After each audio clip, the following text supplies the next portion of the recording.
I used to roam those crowded streets where all the ghosts are known. But I'm a torch to every bridge, ain't scared to let them go. I got my past in the rear view mirror. All the voices couldn't be any clearer. They say don't burn bridges, don't you dare. I got dynamite, I just don't care. Blow them up, let the pieces fly. Watch the dust settle underneath the sky. Never look back, keep my head held high. No more tears, I won't cry. They say make amends, learn to forgive. I know what it takes to truly live.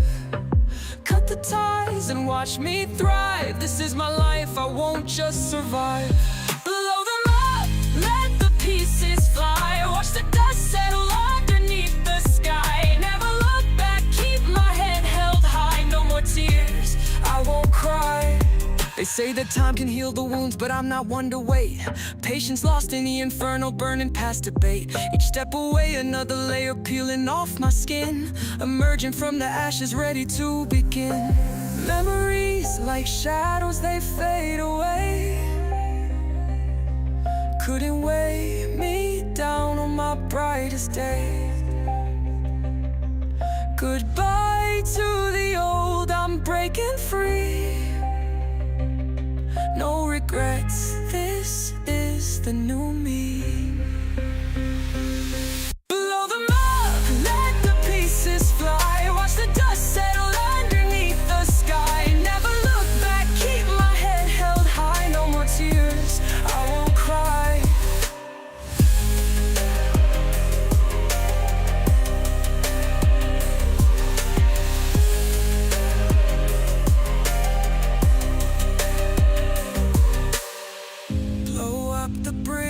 Don't look back.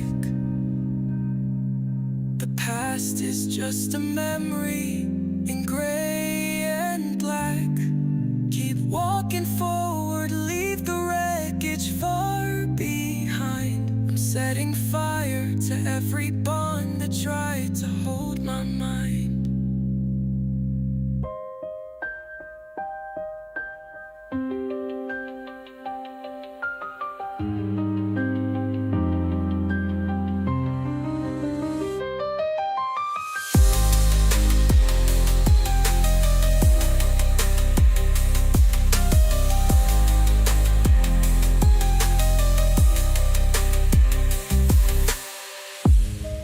Bridges, don't look back. The past is just a memory in gray and black. Keep walking forward, leave the wreckage far behind. I'm setting fire to every bond that tried to hold my mind.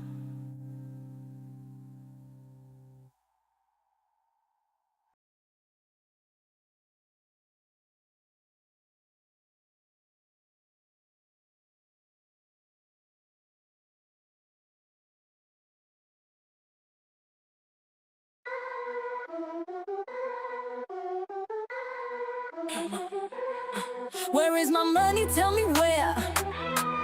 You wanna chit-chat, but I don't care. Can't be playing with my cash, no way. This disrespect can't be the play. Why you playing games with my cash? Owe me big, but you're acting rash. Said you pay me back today. Hey, now you're silent like it's all okay. Cash rules everything around me. Everything. Pay me what you owe, don't flee. Pay me. Dusty promises don't suit. No dusty promises. Gotta get straight to the loot. See you styling in your new threads.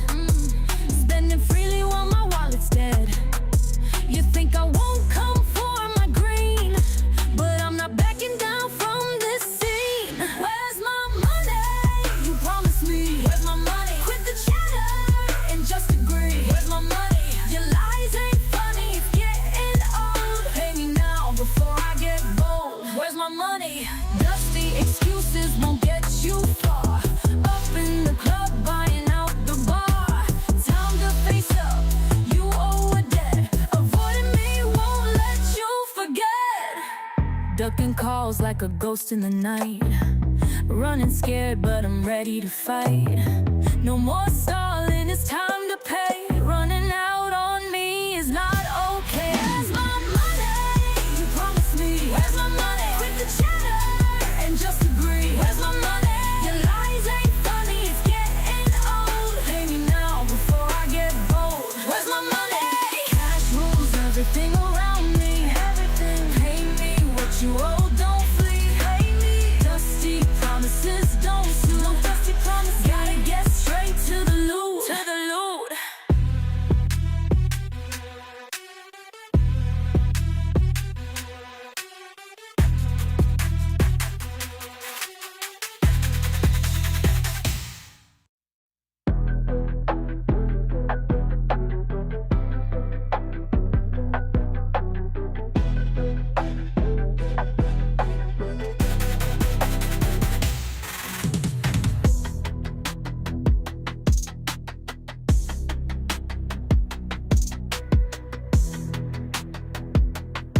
Good morning, good morning, good morning. Happy Saturday to you. Happy weekend to you.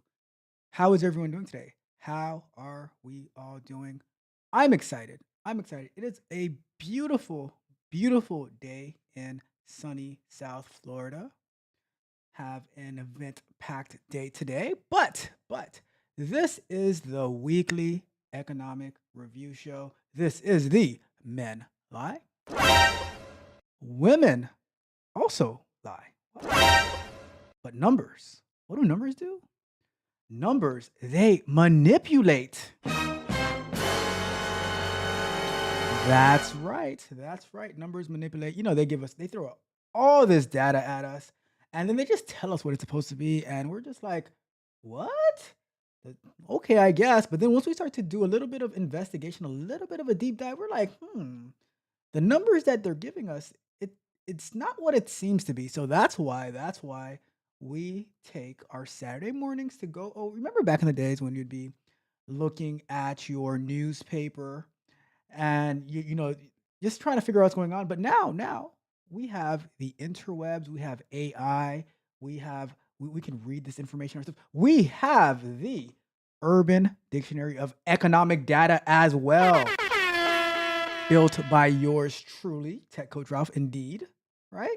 So we are going to be jumping into this economic data to get a better understanding of what is going on in the world around us. A lot of things have been happening in the past week, the past 2 weeks, the past month. It's been kind of crazy.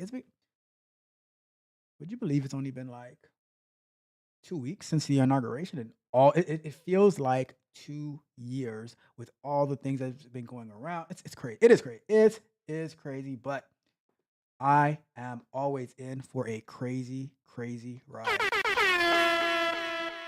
So today we're going to be talking about Meta planning to lay off 5% of their workforce coming Monday. They already have the letters written.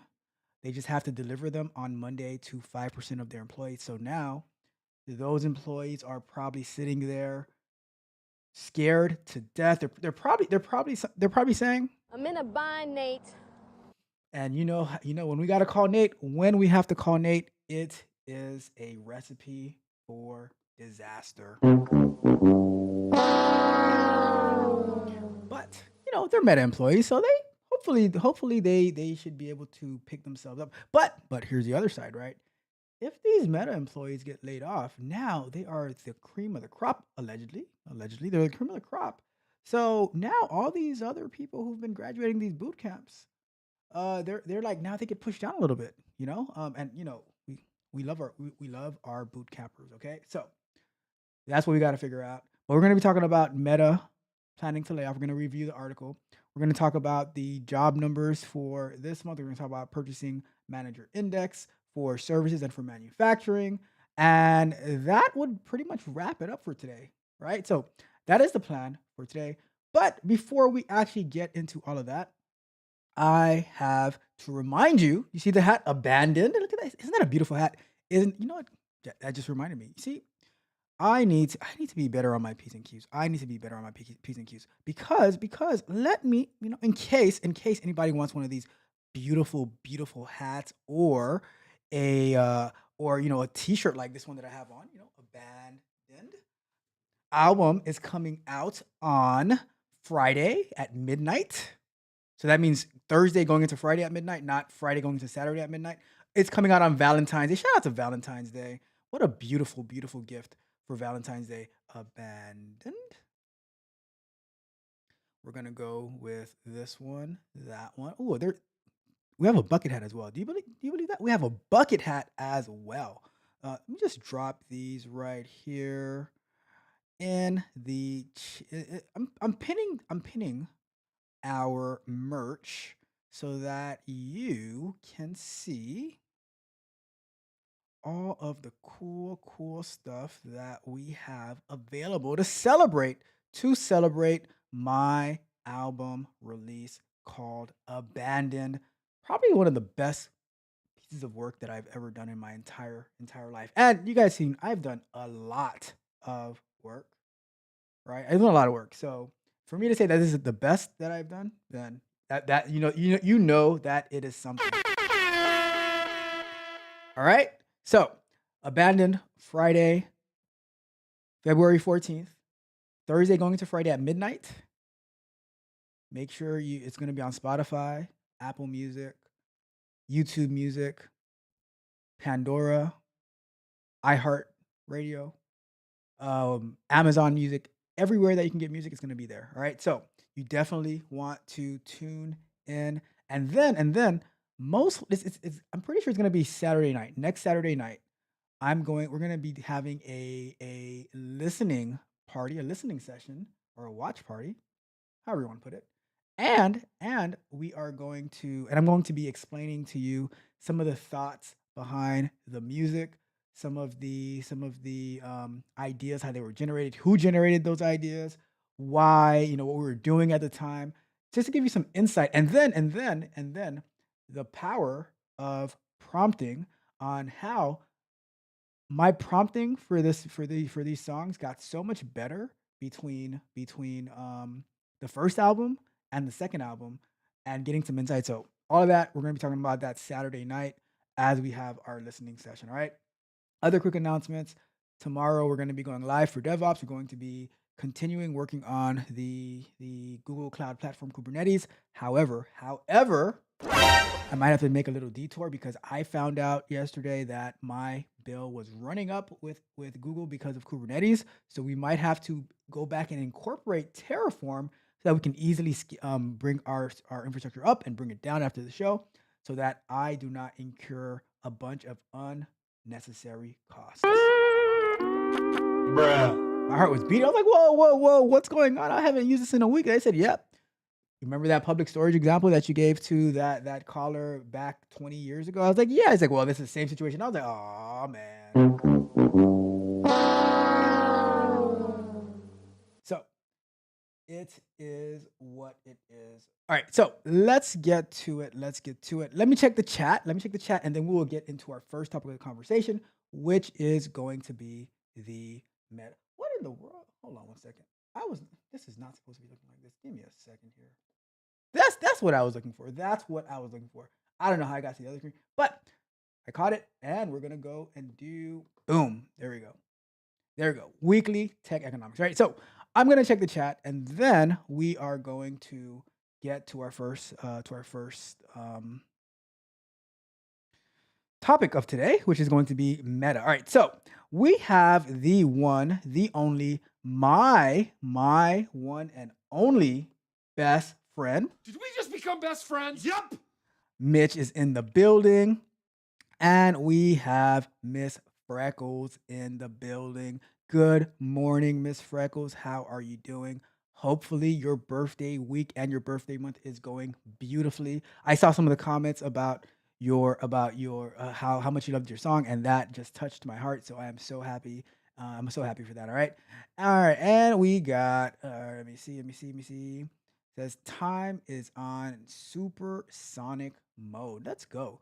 And we have the one, the only Rock the Scrubs. Roxy is in the building. Good morning, Roxy. How are you doing? Let's see. And Mitch says you are just yapping. What? Let's go. All right, Mitch. All right. Are you ready? Are you ready, Mitch? Are you ready? And he says, are you bragging or complaining? Mitch, I am just stating well-known facts. All right, they're just facts. Let's see. What else we got? It says watch party. Oh my God, you are. He said, Mitch, I know you're excited for the show. After all, this is technically Mitch's show, right? This is technically Mitch's show. And he's like, all right, time is like, I don't have all the time in the world. Let's get to the topics. I'm like, all right, I got you, Mitch. I got you. We're gonna get to it. We are gonna get to it. You guys. And it says, no complaints from me. I'm so blessed. And shout out to Miss Freckles. So much positive energy.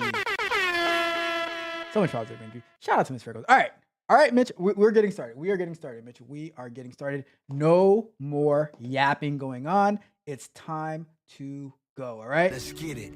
All right, let's get to it. First first topic, we're going to go over to, let's take a quick look at what we're going to be reviewing today. So we are going to be reviewing, and before we get there, something I just thought about doing, right? Because I don't like every time that I go back to the homepage that I have to redo the filter. So I'm thinking about having this weekly economics review, or not the weekly economic indicators, be a what do you call it? An accordion, where it would be either at the top, and so like when we go to, for example, if we go to jobs, right? It could stay here permanently, and then we can always expand it to see what's the next topic. So that's something I'm thinking about doing. I'll probably do it in the background because we don't have a show dedicated to working on this anymore. But that's what I'm thinking about doing. All right. So, so the plan for today is we're going to be select all, take these two. And we're going to be looking at where is it? The the manufacturing purchasing manager index. We're going to be looking at the JOLTS numbers for the job openings and labor turnover survey. We're going to be looking at the services manager index, non-manufacturing, which is services. And then we're going to look at the initial jobless claims. And then we're going to wrap it up with the non-farm payroll and unemployment rate. Did this apply or not? Let me see. Did this apply? There we go. There we go. Actually, no, I don't need the two, but it doesn't matter. Anyway, but before we do that, we're going to be checking in on the Meta, Facebook. Mark Zuckerberg is planning to lay off 5% of its workforce come Monday morning. All right. So let's get into that first. All right. So we're going to let's go over to that. Right. So Meta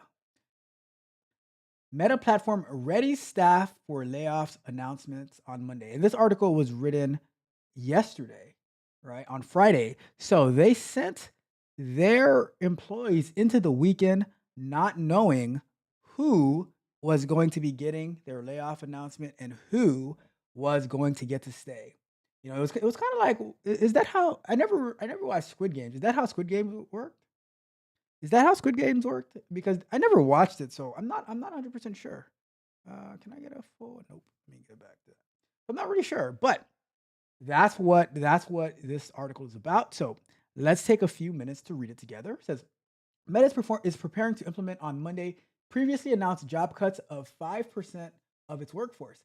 In a message to staff on Friday, Meta said employees who are laid off will be cut off from the company's internal system within 1 hour, and will be notified by email about their severance packages. Meta also said it does not plan to send out any internal communications about layoffs after they are announced. Meta last month told employees that it planned on February 10th to cut employees identified as low performers. The cuts will affect 5% of Meta's employees, or about 3,600 people, the information previously reported. Several tech companies are making cuts this year as layoffs become more frequent across Silicon Valley. Tech giants Amazon, Microsoft, and Salesforce are also planning or have already conducted job cuts in 2025. The shift coincides with an uptick across the industry in spending on artificial intelligence technology, including at Meta. So, what's Mitch? All right, let me just highlight this one right quick. Mitch asks, what exactly is a low performer? Well, Mitch, I have a good friend, right? Almost a best friend, to be honest with you. You know, no, actually, no, a true best friend, right? And they had told me to look in the mirror the other day. So I say, if you want to know what a low performer is, Mitch, maybe look in the mirror. I'm just kidding, Mitch. I'm just kidding. That's a little jokey joke, Mitch. Don't get all sensitive on me, Mitch. Don't get all sensitive on me, Mitch. That was just a little joke. A little joke. That's all. That's all. Anyways, but I would say a low performer would be. Let's start looking at. I would say if you look at performance reviews and you see like what were the like the ratings and stuff like that, that's probably a good start. Looking at the production, I don't know. Um, it's at the end of the day, it's subjective, but it is documented though. It is documented. Who do you clock in 8 minutes late every day? Um, so I'm sure they have ways. I'm sure they have ways of knowing, right? But that's what's happening on Monday by Meta. Mark Zuckerberg is saying you're out of here. Mark Zuckerberg is actually saying on Monday, You're fired. You're fired. You're fired. You're fired. You're fired. You're fired. You're fired. so it's coming. Sucks that that's how they had to go into the weekend, but it's business. It is business. No personal feelings attached. But being that they're low performers, I wonder if that's gonna. I mean, does a low performer at Meta top a high performer at a mediocre company? I don't know. That's something to figure out. Something to figure out. But that is our article for today. Mark Zuckerberg says that to 5% of his employees, you are out of here. Right. So let's get back over here and let's switch back over to here. So let me see what this chat says. Let me see what the chat says real quick. Mitch. All right. So Mitch was saying, oh, before we do that, we have Maddox in the building. What's up, Maddox? How are you doing? Hopefully everything is going well on your end over there. Let's see. Mitch says, I do like the intro. Look at that. Look, is that a compliment? Is that Roxy? Was that a compliment from Mitch? I think I'm gonna have to end the show. I'm gonna have to end the show because I might never get one of those again.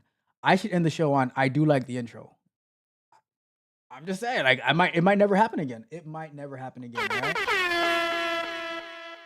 Right? Mitch says Zuckerberg is getting on his nerves. Says people just stressing, shaking my head. Look, we need to be responsible for our own destiny. We need to be able to make adjustments, have the proper things in place. So if you are depending on Mark Zuckerberg to take care of you, then you have the wrong idea because guess what? Mark Zuckerberg is not your pappy. Okay, Mark Zuckerberg is not your pappy. Mitch also says it's a dirty. I should make a song named Dirty Game. I'm gonna make a song called Dirty Game, and I'm gonna dedicate it to Mitch. Mitch also adds what's a low performer. He says that was trash because that's not true. Try again. I tried. Roxy says a low performer is an unsatisfactory performer. That is correct. It says Zuckerberg just making stuff up on the go. And it says, I don't agree. What don't you agree with? Do you not agree with a low performer is? It happens. It happens. It says, does that mean productivity will be up on Tuesday? That's a great question. That is a great question. Probably not. Probably not, Roxy. Sorry. Probably not. It says that's a compliment. And it says you be stealing all of my ideas. I do steal all of my but Mitch, if I didn't steal your ideas, then we wouldn't be best friends, right? I thought they were our ideas. But I guess I was wrong. Wrong. Just telling Roxy to relax. Do not go picking sides. Says telling people on Friday that they might be fired on Monday. Yeah, that's a little dirty. That's a tad bit dirty. I have to agree with you on that. That is a little bit dirty.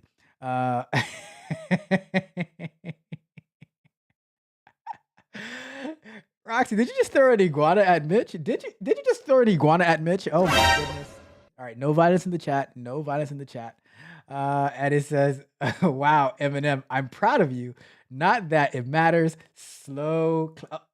I got you, Miss Freckles.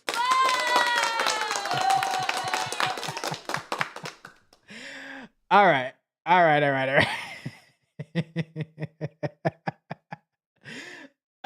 enough fun and games with you guys. All right. Let's get to work. Let's get to work. So we have about an hour to go. So let's get to it. So the first we're going to be looking for is and we're going to be looking at the manufacturing purchasing manager index, right? So drop me some ideas in the chat of some jobs that we should be looking into to see what is the like how does the purchasing manager index relate to that job role, and then we will so we're going to find out what it is, then we're going to jump into the actual example, and then we jump into the report. All right. So Maddox already said GRC analyst, and Mitch says Superman. We're gonna do both. We're gonna do Superman and we're gonna do GRC analyst. Right. So let's look up our purchasing. Let's look at that. So purchasing manager index for manufacturing. We have the services one afterwards for non-manufacturing. So let's jump into that. So the purchasing manager index, PMI, is like a report card for the economy. Imagine you have a friend who checks how well stores and factories are doing each month. They ask questions like, are you making more or fewer things this month? Or are prices going up or down? Based on the answer, they give a score between 0 and 100. If the score is above 50, that means the economy is growing, like getting a good grade. If the score is below 50, it means the economy might be slowing down, like getting a lower grade. So the PMI helps people understand if the economy is doing well or not. All right. So let's jump into our example. We're going to customize our experience. We're going to say, let's look for, we're going to do, let's see, let's do the GRC analyst first.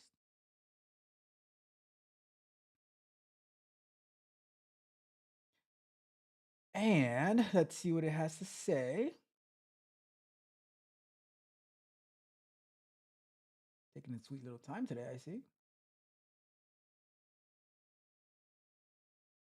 There we go. All right, so what? Giving us way too much information.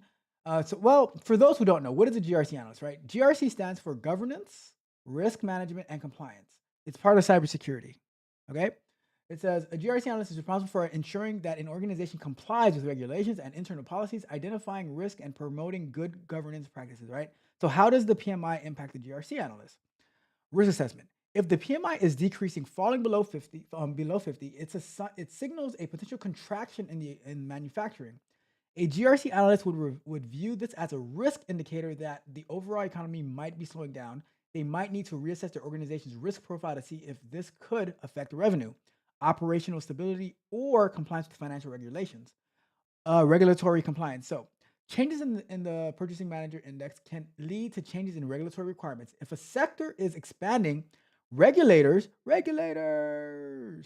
might implement. It was a clear back night. All right, I'm sorry. I get distracted. All right, I get distracted. Regulators might implement new rules or guidelines. For instance, if a manufacturing company is doing well, it might face more scrutiny regarding environmental regulations. What in hole, right? A GRC analyst needs to stay ahead of these changes to ensure the company remains compliant. Resource allocation. If PMI indicates growth, companies may want to invest in new projects or expand operations. A GRC analyst must consider how these changes affect governance structures and risk management practices. They may need to ensure that the organization's policies and procedures are updated to manage the increased complexity of operations. And lastly, strategic decision making. If the PMI can inform strategic decisions within a company. If the manufacturing sector is growing, a company might decide to enter new markets or launch new products. A GRC analyst plays a crucial role in evaluating the risks associated with these strategic moves, ensuring that any new initiative aligns with legal obligations and internal governance policies. So before we go to search for how this would affect, let's see, before it affects another role, this one kind of bothered me right here, right? So you're telling me if the economy, if the sector is expanding, right, then the regulators want to make my life a lot more difficult. What a jerk. How dare you? But they have nothing better to do. They have nothing better to do, all right? But let's see what other example we have in the chat. So Mitch says do account manager or a product manager or a scrum master. Let's do a project manager. Let's do a project manager. And then we'll jump into the data.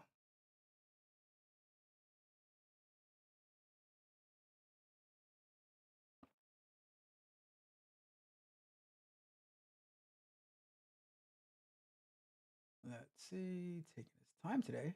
All right, so the why is PMI important to a project manager? Resource availability. If let's say it's high, let's say 55, it means manufacturers are confident and are producing more goods. For a project manager, this might signal that material and resources like steel, plastic, etc., will likely be more available and possibly less expensive. If the PMI is low, like 45, manufacturers may be cutting back, which might lead to shortages or increased costs. So, if the PMI is low, right, then that means that there's going to be less products available and the cost is going up. The price of the brick is going up. But if it's high, then we have more stuff available, right? For budgeting, the PMI can also help in budgeting. A healthy PMI indicates that project costs could stabilize or even reduce, enabling the project manager to plan with more confidence. Conversely, a declining PMI could alert the project manager that they might need to set aside a larger budget to cover any price hikes or delays. Project timeline, a low PMI may indicate supply chain disruptions. This can influence a project manager's timeline because delays in acquiring necessary materials can push the project back, the project's completion date. If a project manager knows the PMI is falling, they might want to order materials sooner rather than later to avoid potential delays. Overall economic indicators, the PMI is often looked at by economists to gauge the overall health of the economy. If the PMI is rising consistently, it might signal robust economic growth, which could lead to increased investment in projects or perhaps even more funding for their own projects. On the other hand, a declining PMI could indicate that it's a time to tighten budgets and possibly put some projects on hold. All right. They even have a scenario. So let's say you're a project manager working on a construction project. The current PMI is reported at 58, indicating that manufacturing is growing. You might decide to order concrete and steel ahead of schedule because you expect suppliers to keep up with demand, ensuring you have what you need. Cost planning. I'm not going to read everything, but cost planning, timeline.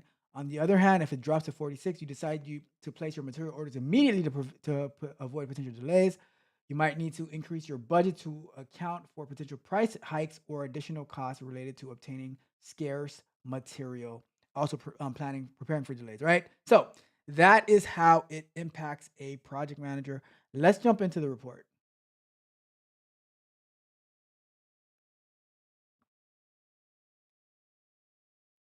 All right.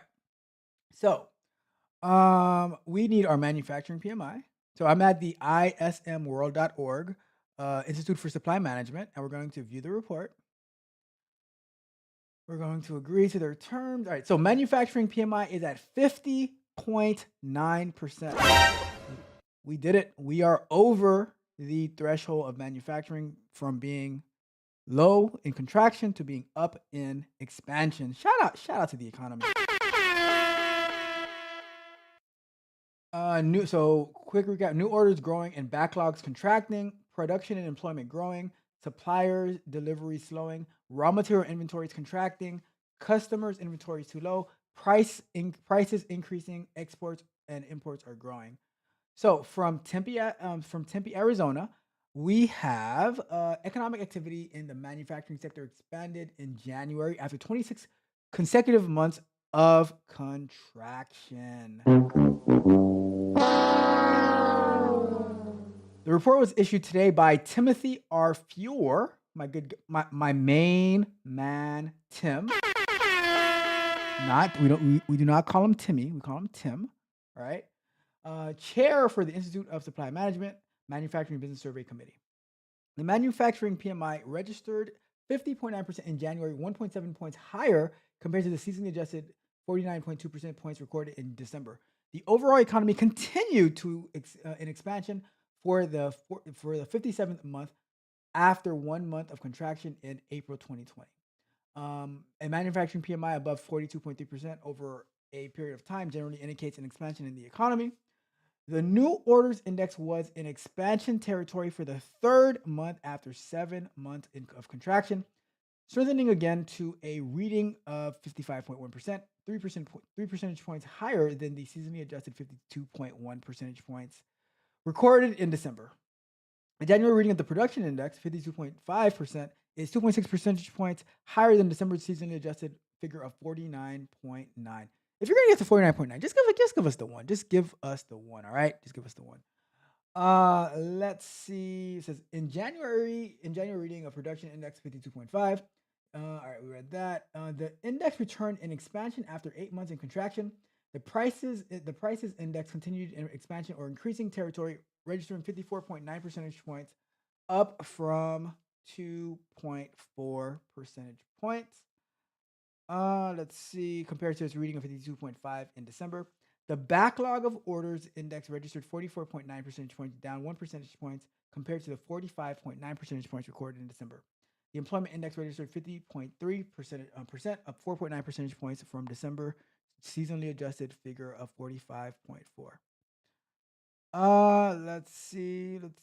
The supplier deliveries index indicated marginally slower deliveries, registering at 50.9.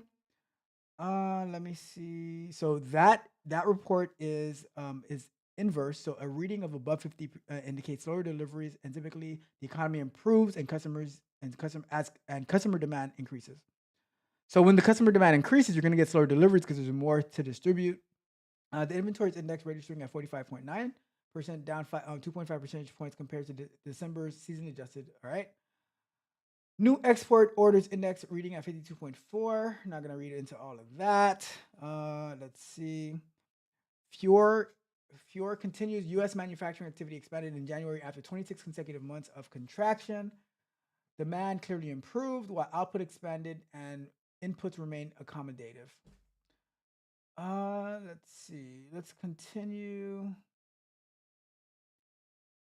So what are the respondents saying, right? Customer orders slightly stronger than expected, seeing more general price increases for chemical/raw material. No International Shoremen's Association strike is a tremendous shout out to the International Shoremen's Association. Alleviating supply chain conditions are noticeably pivoting back into acute shortage situations with headwinds following. For aerospace and defense companies, critical mineral supply chain are tightening dramatically due to Chinese restrictions. All right, let's continue.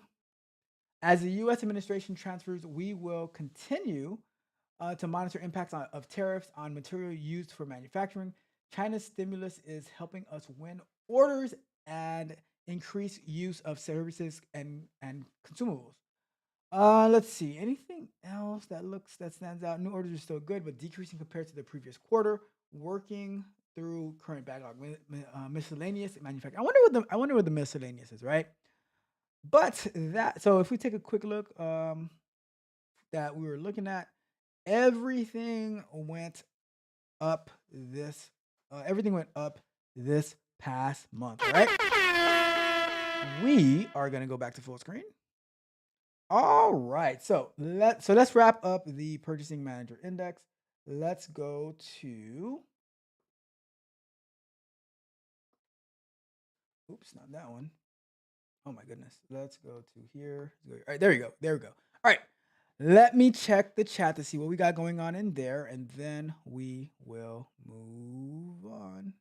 All right, so Mitch says Timmy and Ralphie. What in the world is going on over here? What in the world? We the best. All right. Let's see what else we got. Get some water. So before we move on, right? Public service announcement.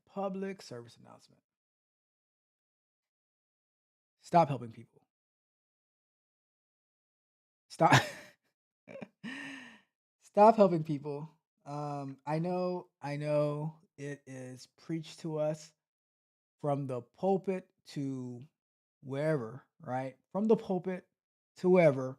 Oh, you have to help. You have to be so kind and all this type of stuff.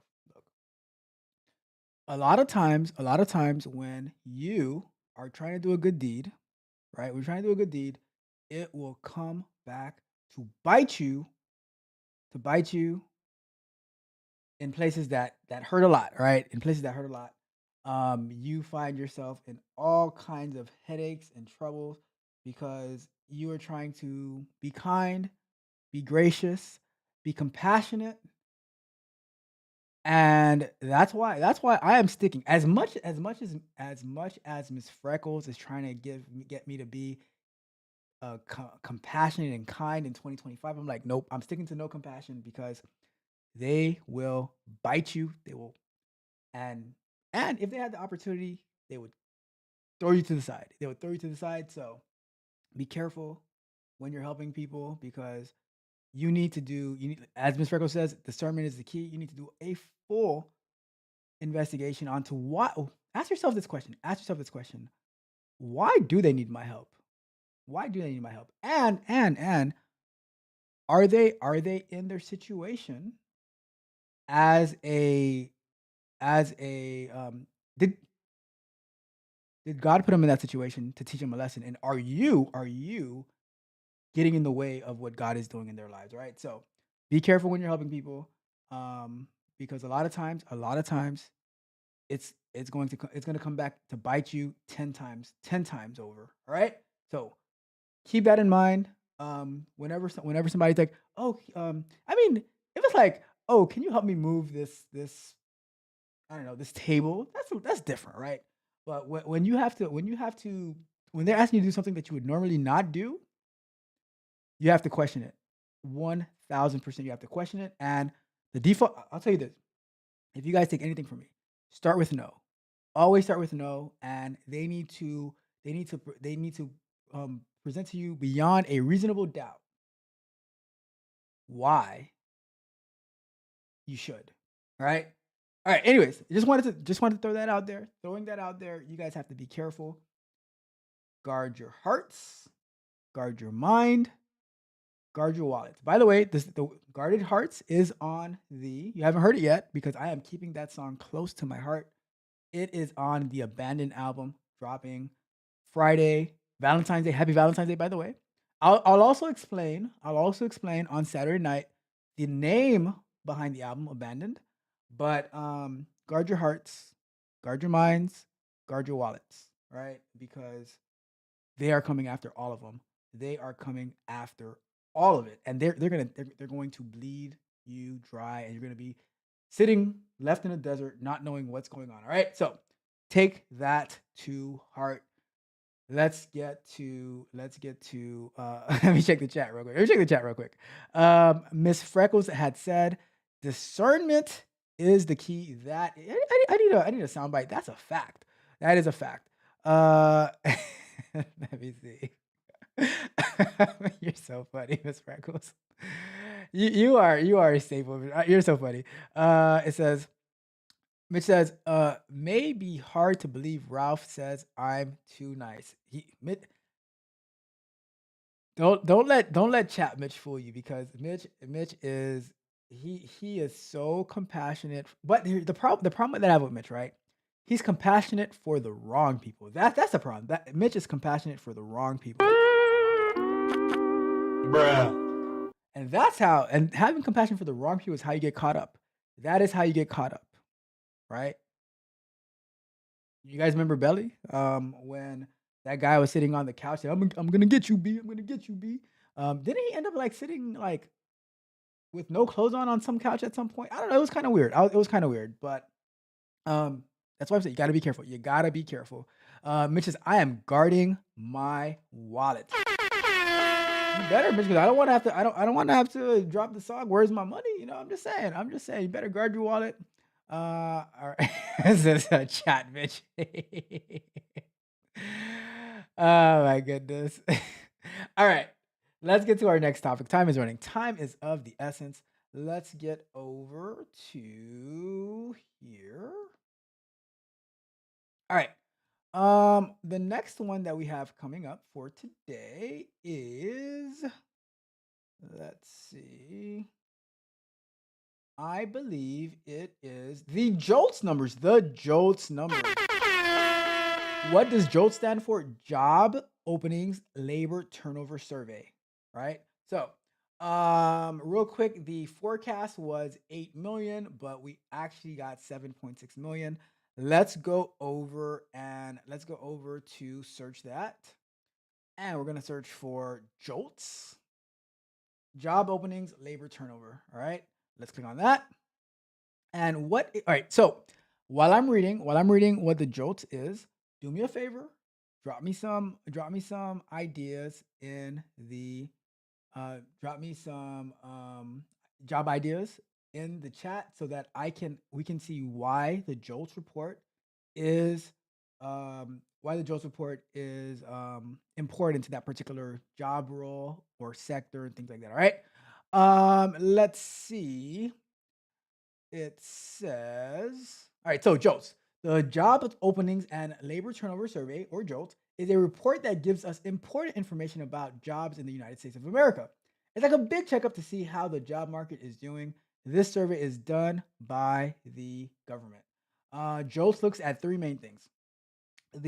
So it looks at the job openings, how many jobs are available, like how many help wanted signs that you see. When there is a lot of jobs openings, it means the companies need more workers. It looks at the hires as well. How many people got hired for jobs? It's like counting how many people started new jobs the last month. It also looks at separations. Now, separations are broken down in three ways. How many people quit their job, said, I'm out of here, peace out. How many layoffs and discharge like Meta's doing on Monday, or letting their employees know on Monday who gets to stay. Oh, this just popped in my mind, right? It just popped in my mind. It's probably not the nicest thing to say, but if you guys saw the Mr. Beast show, I don't know if it's on Netflix or if it's on Amazon, but you guys know, like, the people who lose, how the bottom just opens and they just fall out. All right, never mind. That's just wrong. Yeah, I'm not gonna say it. But imagine, I'm not gonna say it, but imagine though. Just imagine, right? When the emails come out of, imagine that there were no emails. Imagine that there were no emails, right? Imagine the layoffs were indicated by the floor just opening under them and they just drop like in Mr. Beast. That would be that. Talk about a layoff. Talk about a layoff. All right, I did. Let's take that back. I didn't say it. That's not nice. That is bad tech coach Ralph. Bad tech coach Ralph. You simmer down over there. You simmer down. How does he get out sometimes, right? Anyways, it says so they have layoffs and discharges, other separations. I gotta stop looking at the chat because bitch is terrible. Other separations. People who left their jobs for reasons like retirement, maybe disabilities. I don't know. All right. So why is the JOLTS important? The JOLTS reports helps us understand the job market better. Here's why it's important. Job openings. If there are a lot of job openings, it means companies are growing and needs more workers. It's usually a good sign for the economy. Hires. If many people are getting hired, it means that there are a lot of opportunities for work. Separations. If a lot of people are quitting, it's quitting time. It might mean they are finding better jobs elsewhere. If there are a lot of layoffs, it might mean companies are having trouble. What does it all mean at the end of the day, right? It says high job openings plus high hires. The job market is strong. Companies are hiring a lot of people. High job openings plus low hires. Companies want to hire, but they can't find the right people. High quits. Well, they have to start looking at those boot campers, I'm telling you. High quits. People are confident they can find new jobs or better jobs. High layoffs. There might be a problem in the economy or in specific industries. All right, let's take a look at. So I'm going to look at supply chain warehouse worker first. But Ms. Freckles, do me a favor. In the chat, give me a team lead for a particular industry, and then we can drill down to see how does that team lead get affected for that industry to give it a more customized experience. All right. But I will do yours next, Miss Freckles. I'm going to go with the warehouse worker for supply chain.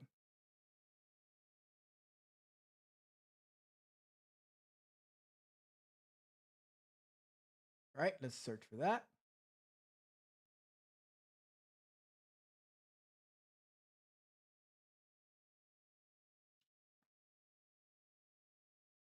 All right. So I need to update the prompt not to include the like what the actual thing is again, just to get me straight to the example.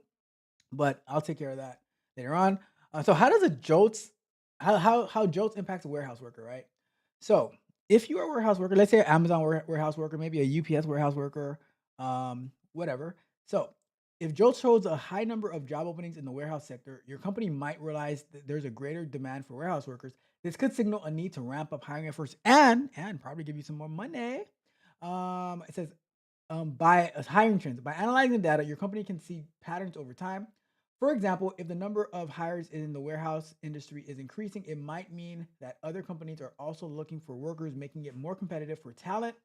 You'll need to offer better wages or benefits to attract. It's what I said. You gotta give me my money. You gotta pay some more money, right? You gotta pay some more money. Yeah. All right. Let's see. Why am I off? Give me a second here. There we go. All right. So it says what else? It says the turnover rates. JOLTS provides information on how many workers are leaving their jobs. If there is a high turnover rate, it might indicate that workers are unsatisfied or they are seeking better opportunities elsewhere. This could help your company understand that retention strategies like better training or working conditions might be necessary, or giving me some more money. Money. I'm just saying that is a better working condition. Giving me more money is a better working condition. I'm just saying. Planning for change. If the survey indicates a high number of layoffs in related sectors, your company could brace itself for potential challenges in filling positions as laid off workers may not immediately enter the warehouse workforce. This can help in planning for future staffing needs. Marketing insight. Knowing how your company fits into the labor market landscape can help in strategic planning.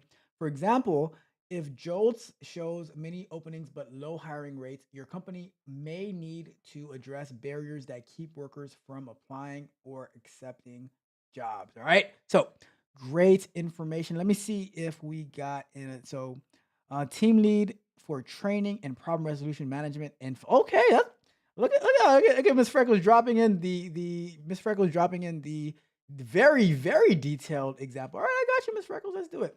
Let's do it.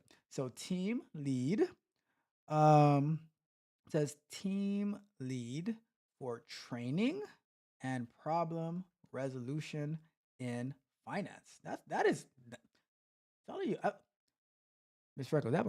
Between you and me, Miss Freckles. Between you and me. Were you a honor student? Were you an A+ student? Did you have like a 4.5 GPA? I'm just curious because the way that you gave very specific, right? I'm like, okay, that's what I'm talking about. That's what I'm talking about. I'm pretty sure Miss Freckles was an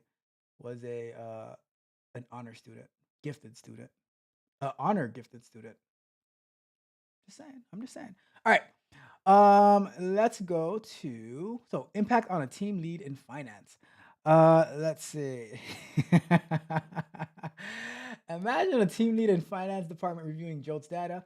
If the survey shows a significant increase in job openings in finance related stories, it indicates a growing demand for finance professionals. The team lead can take this information and prepare to train team members on more advanced financial skills to adapt to these market demands.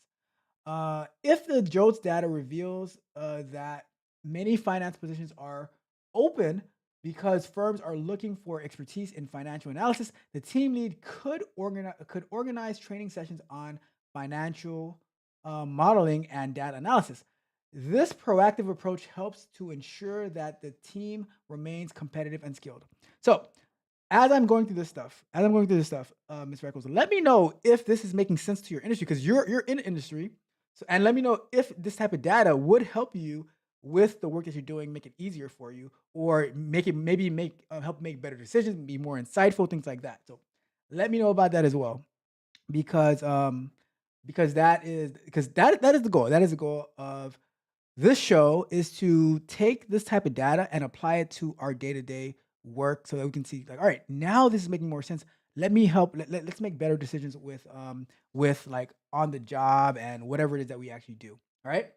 Let me, I hear this noise outside. Give me a second here. Okie dokie. Give me a second here. 1 second.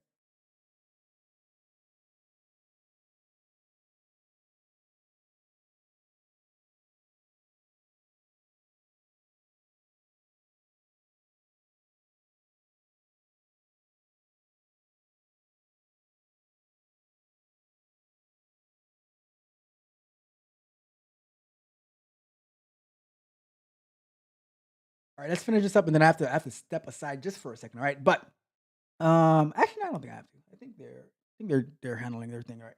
So, it says, all right. So identifying. Let's see, where were we? All right, cool. So, example: if the JOLTS data reveals that many finance positions are open because firms are looking for expertise in financial analysis, the team lead could organize training sessions on financial modeling and analysis.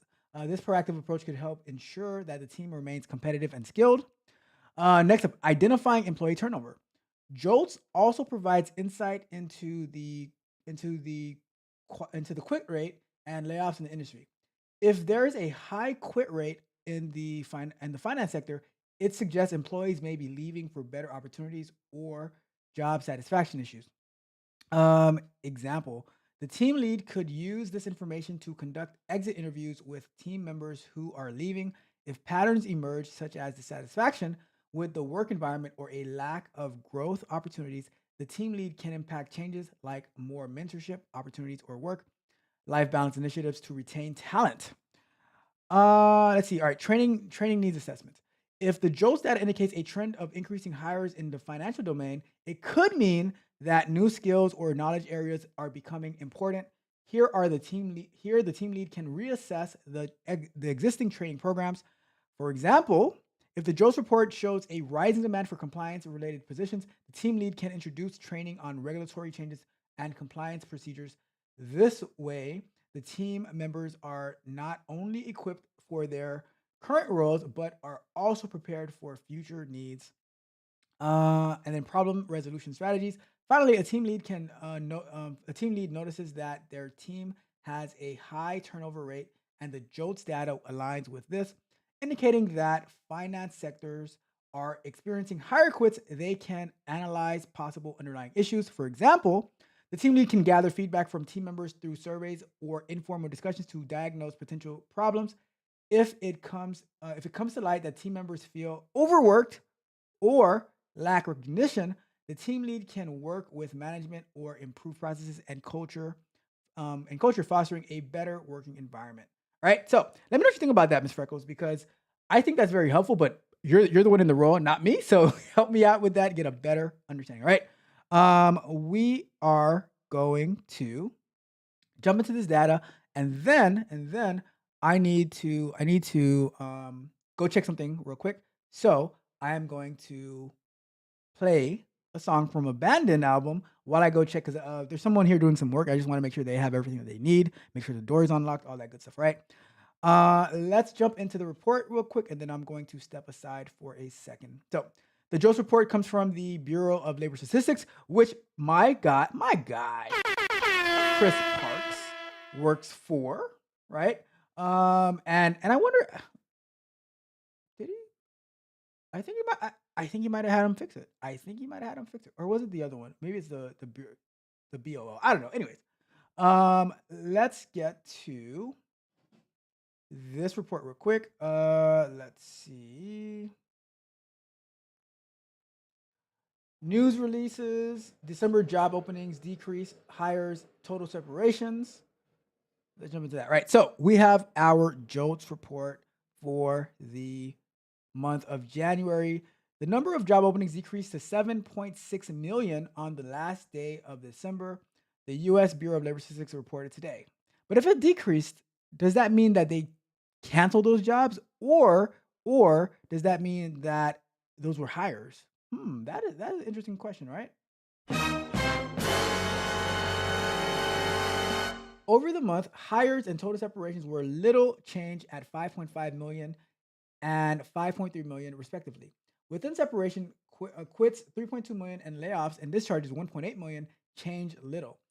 This release includes estimates of the number and rate of job openings, hires, and separations for the total non-farm sector by industry and by establishment size class. So, for job openings, the number of job openings decreased to 7.6 million. It dropped by 556,000 on the last day of business of December and was down on the last day of business for December. So So February is so in February it's reporting for December? That's interesting. I thought we were gonna be reporting for January, but okay. Um it says the job openings 4.5 decrease over the month. Let's see. The number of job openings decreased in professional business services by 225,000, healthcare and social assistance in 180,000, and finance and insurance by 136,000. The job openings increased in arts, entertainment, and recreation by 65,000. In December, so hires in December, the number of hires changed little at 5.5 million. So there wasn't that many hires, but was down 325,000 over the year. The hires rate remained unchanged at 3.4% over the month. Hires increased in finance and insurance. Oh, look at that! You see, look, Miss Freckles is hiring. Mitch. If Miss Freckles was to offer you a job, would you accept the job? Would you accept the job? Just curious. Would you want Miss Freckles as your boss? Just a question. Just a question. All right. So separations. The total separations include quits, layoffs, and discharges, and other separations. Quits are generally voluntary separations initiated by the employee. Therefore, the quits rate can serve as a measure of workers' willingness or ability to leave jobs. Layoffs and discharges are involuntary separations initiated by the employer. Other separations include separations due to retirement, death, disability, and transfers to other locations of the same firm. Number of total separations in December was little changed at 5.3 million. The total separation rate remained unchanged at 3.3% over the month. In December, the number of quits was little change at 3.2 million, but declined by 242,000 over the year. Over the month, the quits rate was unchanged at 2%. Quits decreased in transportation, warehousing, and utilities, negative 42,000. In December, the number of layoffs and discharges changed little at 1.8 million. The rate remained unchanged at 1.1%. Layoffs and discharges increased in transportation, warehousing, and utilities, plus 87,000. In mining and logging at plus 6,000. It says the number of job separations was essentially unchanged at 302,000 in December. Establishment size in December establishments with 1 to 9 employees showed little or no change in job openings, hires, total separations, quits, and layoffs and discharges. Rate for establishments with 5,000 or more employees, the layoffs, discharge rate, and total separation rates increased. So more people got either fired. More people got fired or laid off for big companies, while the job openings, hires, and quits rate showed little or no change. There was a November revision. No, nothing significant to talk about there. Well, actually, it was revised up by the number of job openings for November was revised up by 58,000. The number of hires was revised up by 104,000, and the number of total separations was revised up by 105,000. Number of layoffs and discharges revised up by 35,000. Cool. All right, cool. So that is that. Let's go back to our full screen. And let me see what the chat is saying. Then I have to step away just for at least 1 minute just to acknowledge the person who is here. Make sure that they have everything they need. Let's see. So Mitch says that he would definitely drop Miss Freckles. Come on, Mitch. Come on, Mitch. Let's see. He says, I have never worked that job, but people don't understand. If no warehouse workers, you don't get your stuff. That's a high job turnover. Mitch, have you seen the robots at BJ's and I don't know if they have it at Costco, but I know they have it at BJ's. My wife was telling me yesterday, right? She went to BJ's with our son, and while they're going into the store, he asked the person who checks the card at the beginning, at the entrance, "Where's the robot? Where is the robot?" So I don't know. I don't know what to tell you, Mitch. I don't know. They have robots doing the stock, not the stocking, but like, yeah, the stocking. They're doing inventory and stuff like that. So I don't know. I don't know. It says warehouse is always a high turnover rate, it seems. It says, yeah, it is. They don't get paid what they should. All right, we got it. All right, Mitch. What should a warehouse worker get paid? What should a warehouse worker get paid? See, I think that you guys, when I say you guys, I mean the proverbial you guys, not anybody in particular, but I think that you misunderstand how pay works, right? Because if a job takes brute force, like lifting and stuff like that, then you can just hire just about anybody who's strong enough to lift 50 pounds to do it. But if it takes, and that's why those jobs get paid lower, and that's why they're always trying to unionize and begging for the minimum wage to go up. But if the job that you're doing is like data analyst, data science, data engineering, if it's a working in insurance and finance, you need some type of higher skill to be able to reason and stuff like that. And that's why they will pay the big bucks, because they're paying for your brain, not for your brawn, right? So that's it is what it is. It's just what it is, right? And I don't feel sorry for it. Like I'm with it. I'm with it. All right. Let's see. It says Miss Freckles says, I was an honor student, had a 4.5, maybe a 5.0 GPA, but that's back in the day. That is back in the days. Roxy had hit us with the surgical technology. Oh, you know what? I'm gonna save the surgical technologist for our next investigation, or our next topic that we're gonna be touching on. But that's pretty good. It says, my original major was chemical engineering. What in the world? That is pretty cool. 'Cause I would have made her give me all the answers to the test. Miss Freckles would have been my best friend in the 11th grade and my best friend in the 12th grade for our history class, right? In the 12th grade, I was doing calculus and English, and then like the others who were college classes. You know what? I would also be my best friend in some of the college classes, right? Maybe like theater appreciation and stuff like that, because I did not study with. I cheated my butt off in theater appreciation because I did not care one bit. It was supposed to be an easy A, and it was an easy A because I had a good friend sitting right next to me that gave me all of the answers.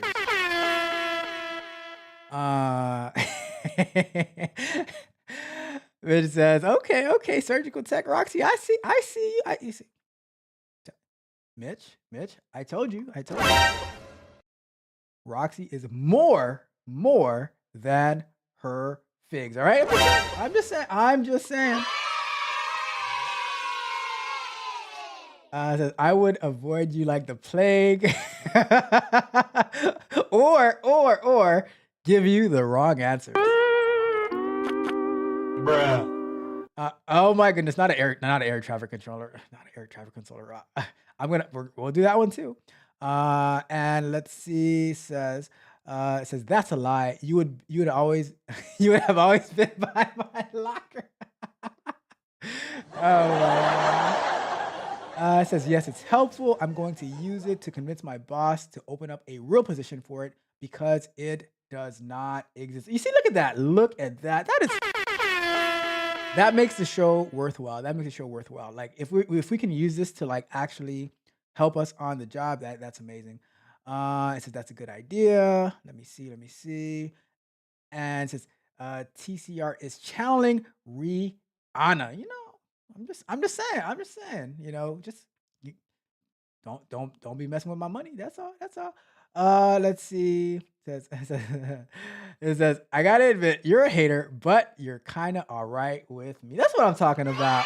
That's what I'm talking about. Maybe last quarter I think I guess what they do is the following month they do not the exact previous month because they're still gathering the data. So I'm guessing March is gonna have January data. I don't think it was for the quarter though. So I think that's what's gonna happen. Let's see. Says we either work together or nothing. Says you can pretend to be the boss and you will be fine. Says to be honest, I don't think someone like me, Miss Freckles, could work together. What? I'm sure Miss Freckles is pleasant to get to work with. All right. You're the best. Let's see. All right, you know what? We're gonna go over because I was trying to end the show at a certain time because someone was supposed to come, but it looks like they already came. So I'm gonna go and check them in a second. Let's see. It says I haven't been to BJ's in a long time. That's crazy. Miss Freckles says, "What is BJ's?" So BJ's is it's like one of those membership clubs, like Mitch said, like Costco, Sam's Club, exactly. It says, boy, Mitch and Ralph fight. What? Come on, let's do it, Mitch. Let's do it. What happens if there are no warehouse workers, no truck drivers? Look, Mitch, there will always be warehouse workers and truck drivers. So, because here's the thing, Mitch.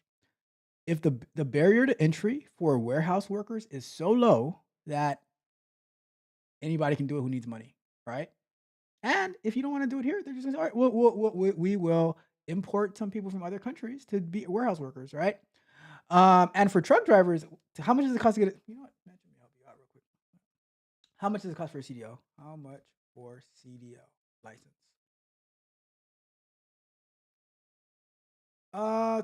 So the cost of a CDL license can be between $4,000 and $12,000, which includes training, testing, and the license fee itself. So if a company really needed truck drivers, they would just pay for their CDL and put it as part of their compensation. All right. So look at that.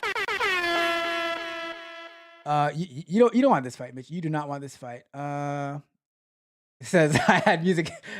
I took theater appreciation because I remember we watched A Streetcar Named Desire. Stella. So there was that. And it says don't use me as a smart friend. I told you he said it, not me. I just tried to take the heat off of him. Oh my goodness. Says not in a bad way. I think we kind of the same. Says that's a good question though. What would happen if there are no warehouse or truck? I just told you guys. There's always gonna be. There will always be. Right? Remember, you just said the poor will always be among you. The warehouse warehouse workers and the truck drivers will always be among us. All right. Says stop downplaying people's job. What? How did I do that? Anyways, all right. Let me step away just for a second. All right, I'm gonna play a song. Let me go to. We're gonna play "Unstoppable Soul," one of my favorites on the album, and then I'm going to be back in just. I just gotta go check on this person, right? So.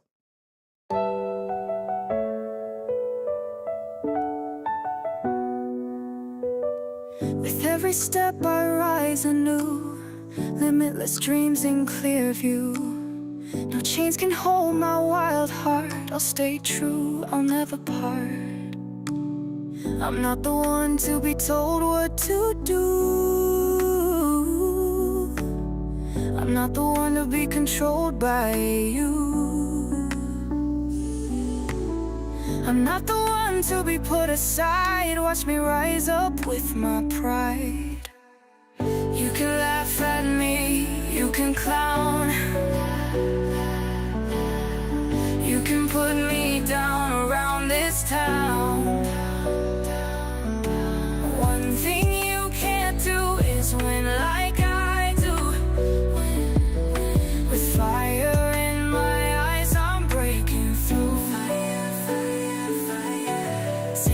your doubts and let them wither.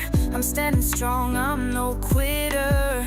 They said I was just a dreamer. Now I'm the one who's the leader. You can laugh at me, you can clown me,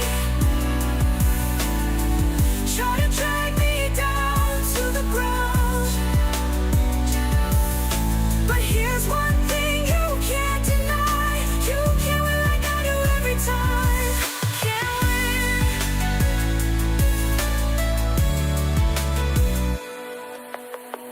win. Every fall taught me how to rise. Through the shadows I see the skies. Thunder in my heart won't subside. Stepping up, there's no need to hide. No need to hide. You can laugh at me, you can clown me, try to drag me down to the ground. But here's one thing you can't deny, you can win like I do every time. Can't win.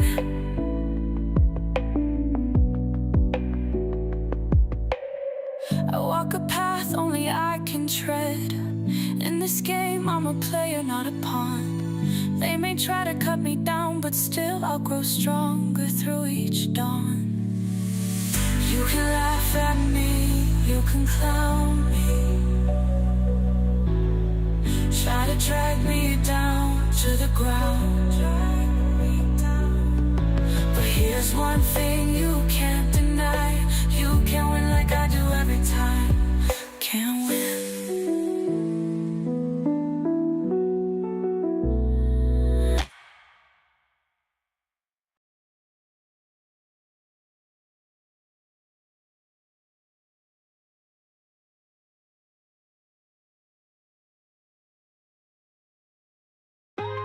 I used to roam those crowded streets where all the ghosts I know. But I'm a torch to every bridge, ain't scared to let them go. I got my past in the rear view mirror. All the voices couldn't be any clearer. They say don't burn bridges, don't you dare. I got dynamite, I just don't care. Blow them up, let the pieces fly. Watch the dust settle underneath the sky. Never look back, keep my head held high. No more tears, I won't cry. They say make amends, learn to forgive. I know what it takes to truly live. Cut the ties and watch me thrive. This is my life, I won't just survive.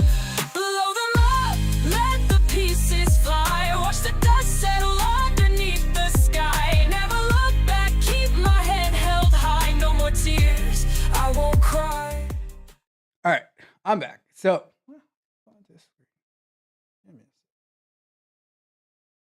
there we go.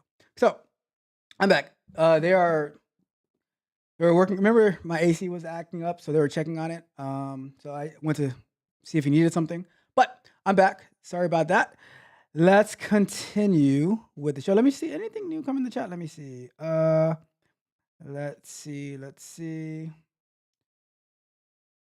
Miss Freckles, you speak Spanish, Miss Freckles? Miss Freckles, you speak Spanish? Look at that. It says, don't get me started. What? What are you talking about? I love Spanish. What are you talking about? Let's see. Intermission. Miss Dropman. Oh my goodness, look at this. This is beautiful. I have no idea what you guys are saying, but this is beautiful. Oh my God, we got my guy, the Wealth Building Journey in the building. What's up, the Wealth Building Journey? I'm still missing hardware. What? Oh my goodness. All right. Let's continue on with the show. We are going over to here. And let's go to, what do we have next on the docket? We have we have our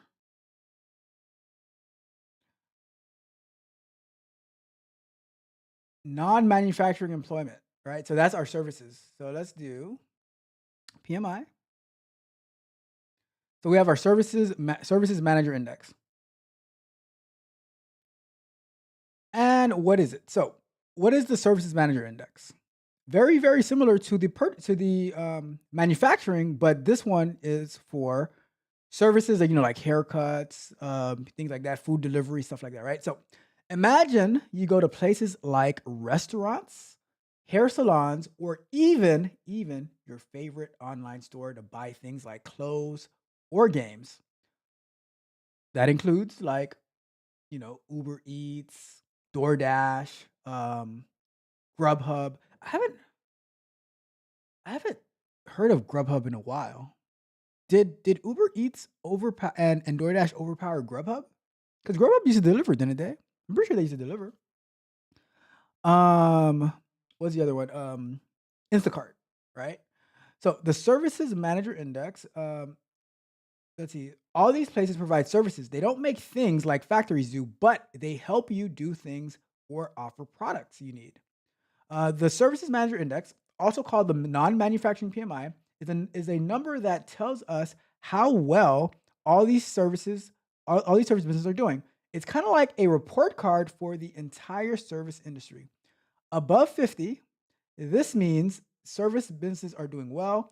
They're busy hiring more workers, and a lot of people are using their services. Let me see something real quick.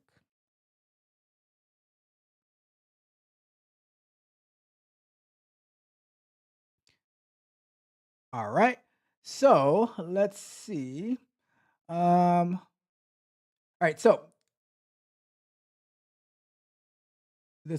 right. So above 50, this means service businesses are doing well. They're busy hiring more workers, and a lot of people are using their services.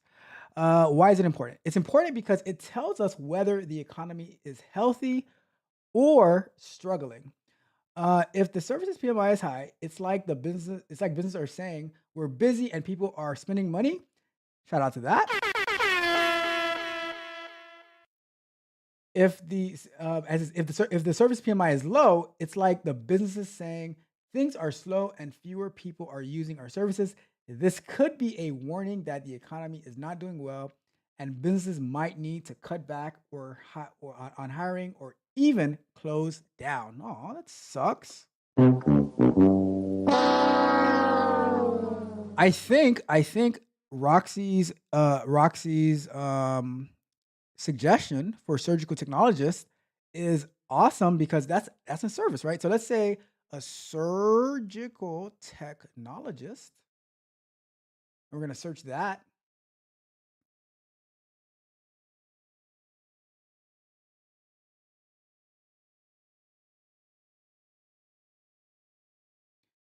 Wait for it. Wait for it. All right, cool. So, first and foremost, what's a surgical technologist, right? What's a surgical? Let me change this real quick to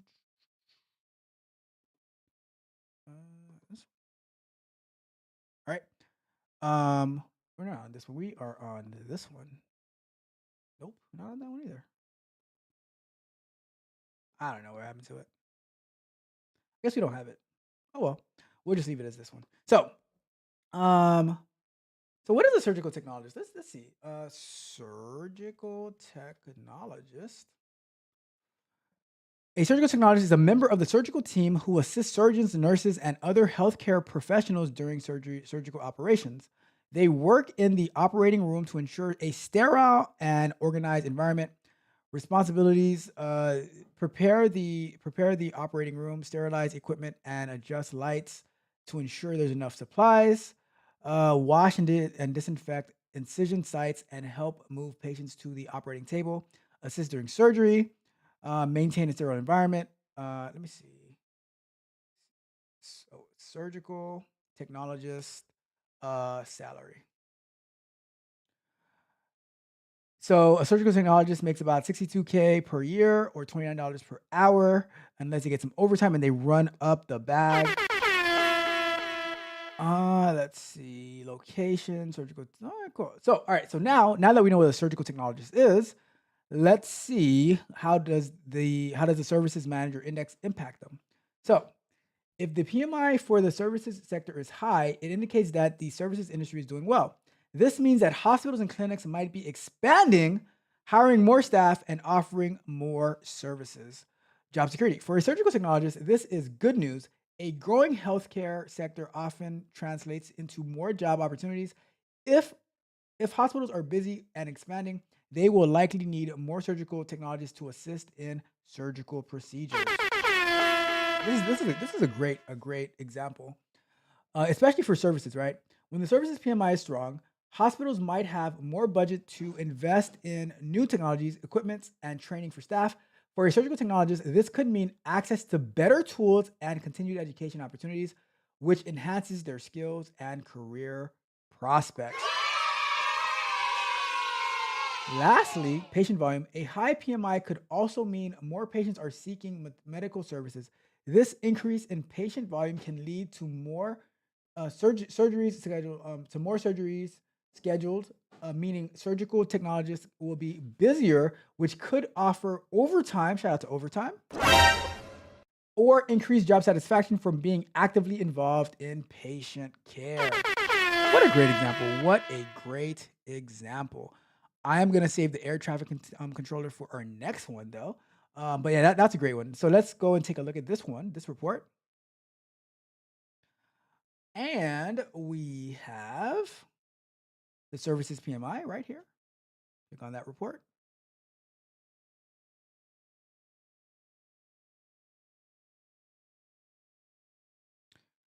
All right. So let's see. Let's see. So service PMI, we're at 52.8. 52.8. That's what I'm talking about. It says January 2025 services ISM, business activity index 54.5, new order index 51.3, employment index 52.3, supplier deliveries index 53. Economic activity for the economic activity in the services sector expanded for the seventh straight consecutive month in January, says the nation's purchasing and supply executives in the latest services ISM.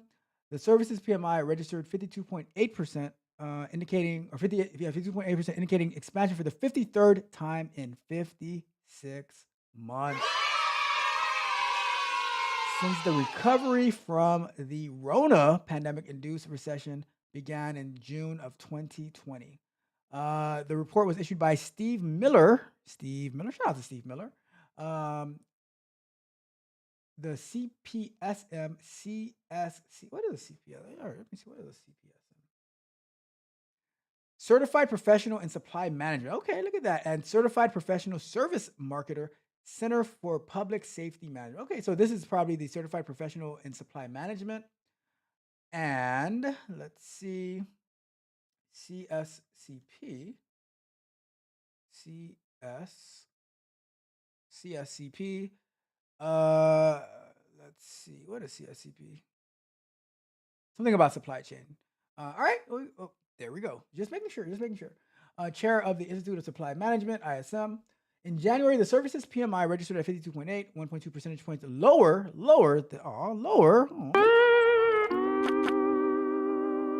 than the seasonally adjusted December figure of 54%. The business activity index registered at 54.5% in January, 3.5 percentage points lower than the seasonally adjusted 58% recorded in December.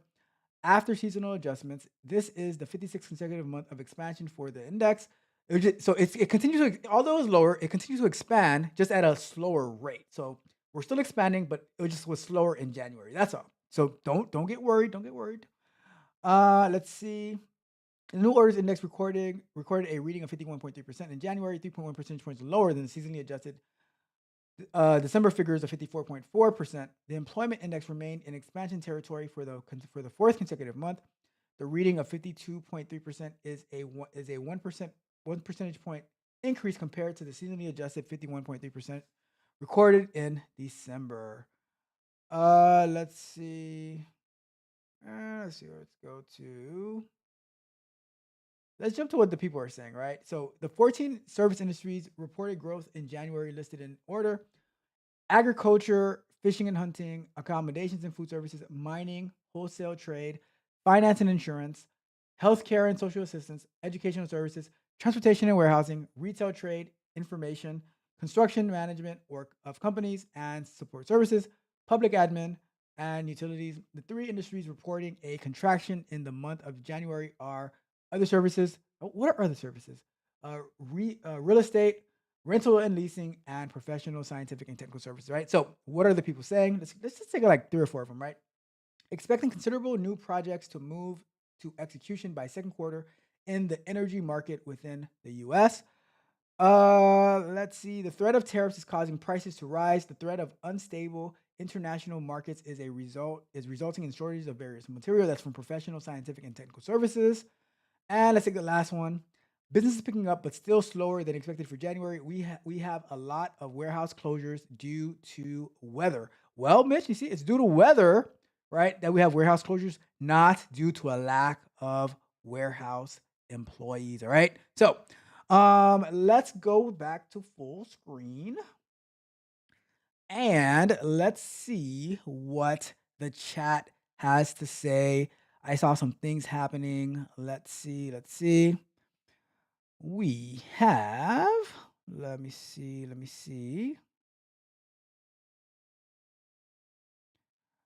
We are, let's see. You guys are so funny. All right, a little. Let me see. My spelling is bad. It says I understand a little bit of Spanish from. You understand Portuguese? You understand Portuguese, the wealth building journey, CJ? I hear Portuguese every single day of my life when I go to jujitsu. Portuguese is really close to Spanish. I don't know which way it goes, but either Spanish people don't think so, or Portuguese people don't think so, or Brazilian/Portuguese people don't think so, or it goes both ways. It could be either that, right? It says no. So CJ, Mitch says real simple, B. It says wrap it up. Wrap that shit up, B. we still have work to do. We still have work to do, all right?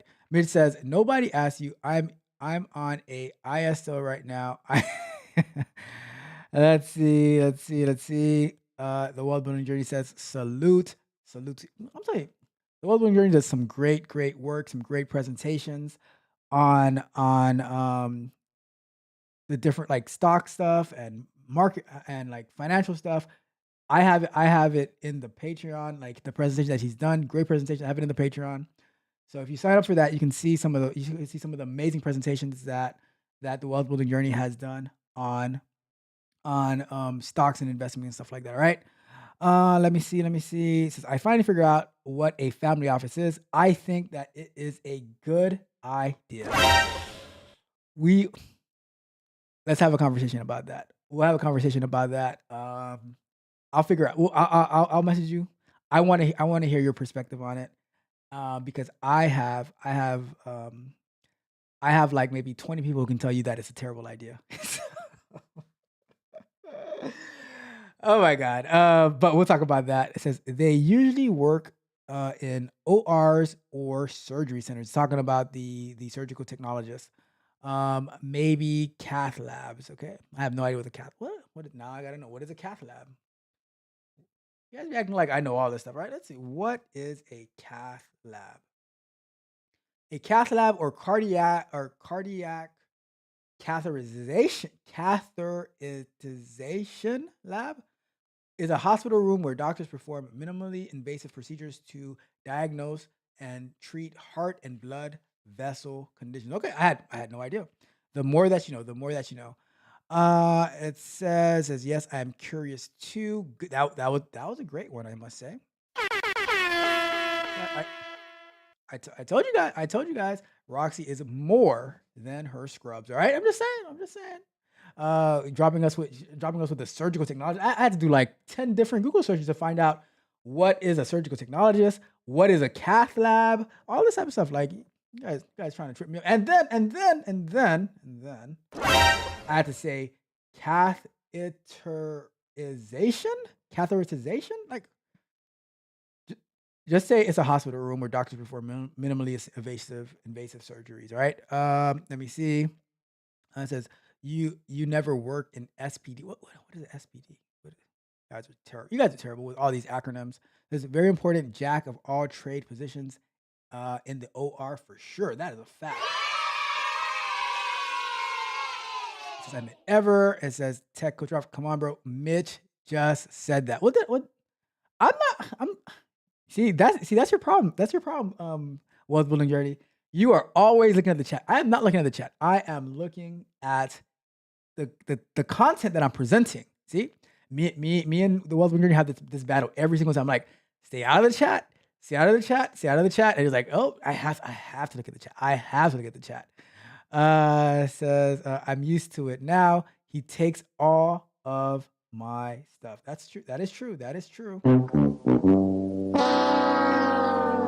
I can see both sides of the argument, but I see a family office as a business.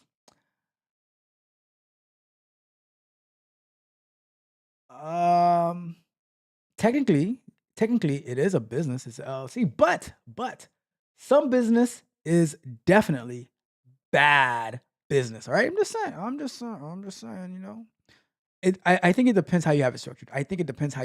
All right. But we'll definitely talk. We'll do something about that. We'll do something about that. Let me see. Mitch says just gotta have a high net worth to even really do it. But if you have a high net worth, right? If you have a high net worth, why do you need a family office? Unless it is you and your direct descendants and maybe their descendants, right? So we're gonna do something about that. We're gonna have a conversation. It says no point in knocking someone's hustle. Why not? You want to know why I disagree with this, CJ? Here's why I disagree with this, right? I think it's perfectly fine to knock somebody's hustle if their hustle is based on taking advantage of people and scamming people, right?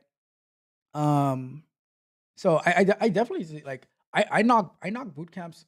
I knock fake boot camps all the time. I have no problem with knocking people's hustle because a lot of times their hustle, especially when it's called a hustle, right? Their hustle is basically taking advantage of other people and putting them in terrible situations. So, like, how many times have you heard of these little old, grandmas and grandpas who they end up signing away their house or their 401ks or whatever to these scammers? I'm like, no, expose them. Like, knock their hustle. All right. I'm all about knocking people's hustles when they're taking advantage of people and scamming people. All right.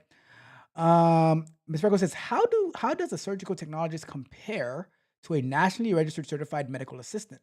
Would they both have the same capabilities or parallel education? That is a great question. Hopefully Roxy can answer that, but I'm going to do a quick search myself to see. Let's go to how does a surgical tech compare to a nationally registered medical assistant? That's a great question. I don't know. I'm curious. Surgical technologist or surgical tech primarily works in the operating room assisting surgeons during procedures. A surgical tech is more focused on the surgical environment and procedures, while the medical assistant has a broader role across different aspects of patient care in a clinic setting. Okay, there we go. The medical assistant performs a wider range of administrative and clinical tasks in the doctor's office, including taking vital signs, preparing patients for exams, and managing medical records. So the surgical tech, look, I am just here for the surgery. All that other stuff that you're asking me to do. Do not come. I get it. All right. All right. Let's continue. Let's see. Let me see. Says you're doing too much. Oh my goodness. Let's see. It's just so bad. All right, did I miss something? Hold on. Did I miss something? Hold on. It says Bueno, the wealth building journey. And, and Mitch says if she's flirt, she was never yours. Oh my God. You're so bad, bitch. You are so bad. You are so bad. Get away. Get away from my locker. Tell him again, Miss Freckles. Get away from your locker. Says, I'm still waiting on tech coach Ralph to give you your props though. What? All right. As fast as you can get it, the wealth building journey, as fast as you can lose it. Say something in the chat. Say something in the chat, the wealth building journey, because as fast as you can get it, as fast as you can lose it. All right. I'm just saying. The motto for this year is no compassion 2025. And if anybody asks me to give Mitch his props, they are gone. They are gone.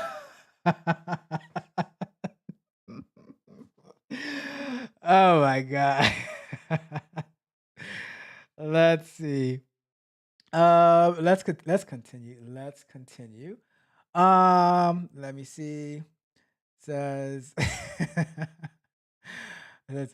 you're my only friend, and I appreciate that. And your only friend. Now he got his hardware stolen.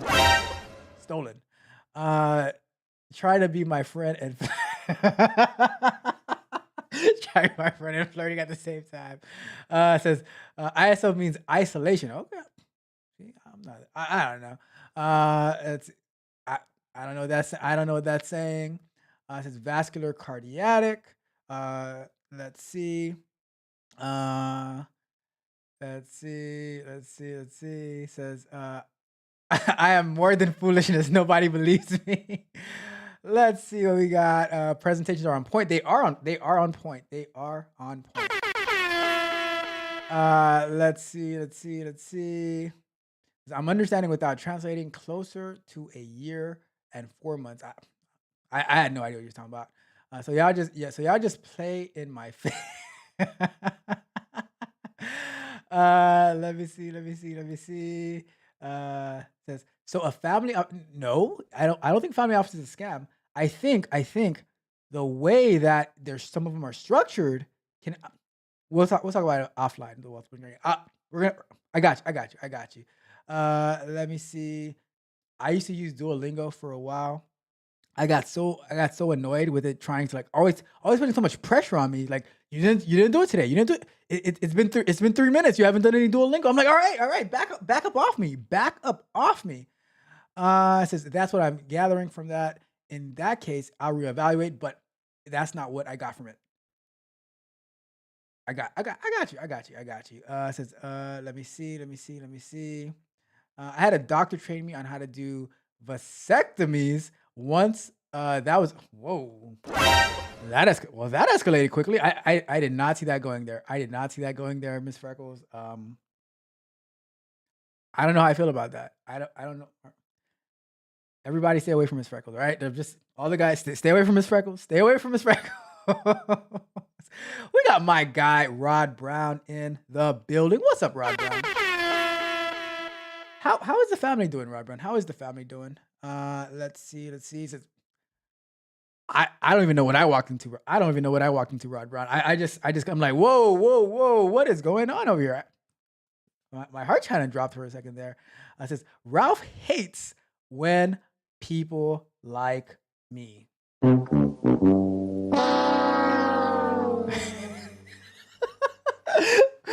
up, love? How you doing, love? This is not a kitchen nip and tuck. Oh no, bruh. I'm telling you. Says wow, that's quite a motto for 2025. Says are you? Oh my God.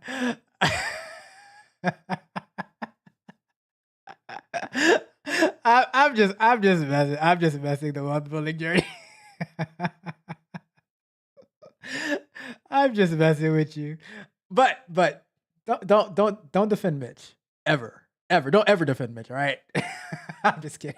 I'm just kidding. Roxy says surgical tech has to count the tool, ensure a pair of scissors isn't left in your abdomen, etc. What?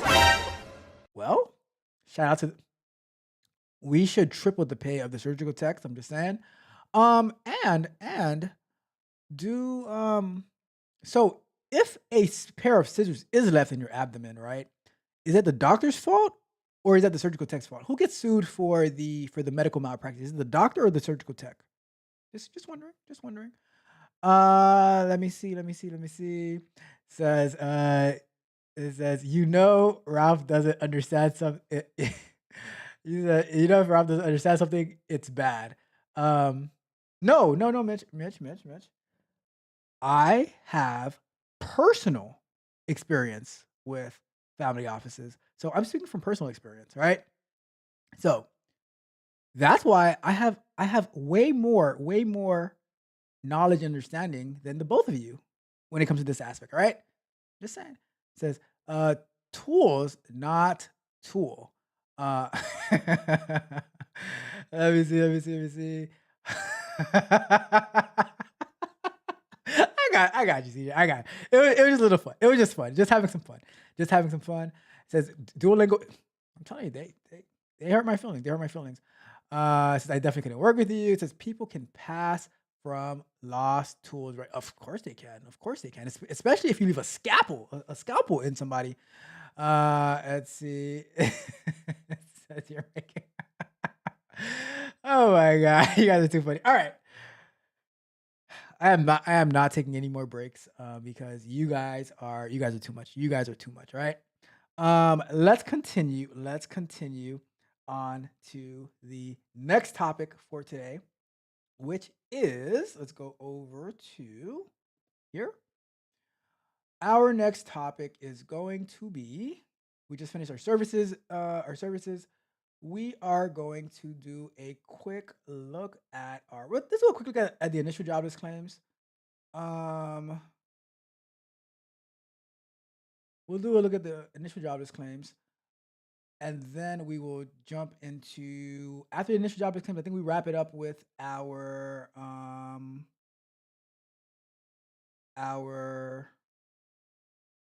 non-farm payroll jobs, like what's the unemployment rate and stuff like that. All right. Let's jump over to jobless claims. The weekly jobless claims. What is the weekly jobless claims, right? I'm not even going to pull up an example because we talk about this every single week. It pretty much tells you how many people are asking for unemployment assistance for the very first time, initial jobless claims, right?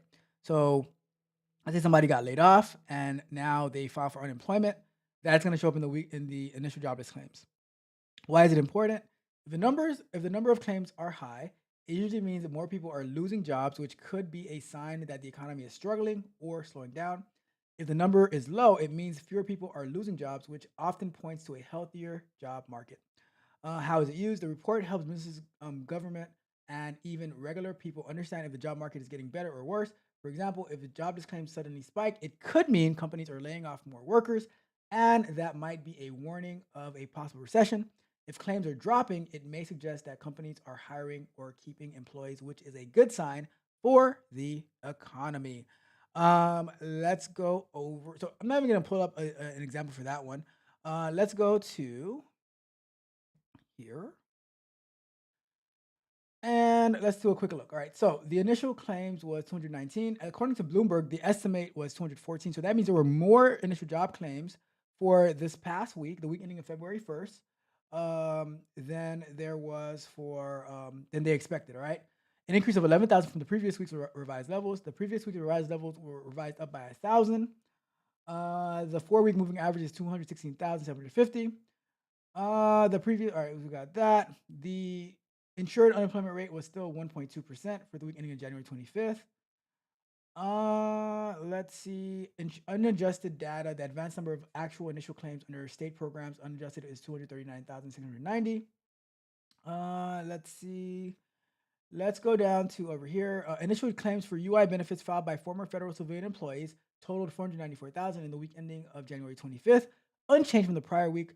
There were 386,000 initial claims filed by newly discharged veterans, a decrease of 5 in the previous week.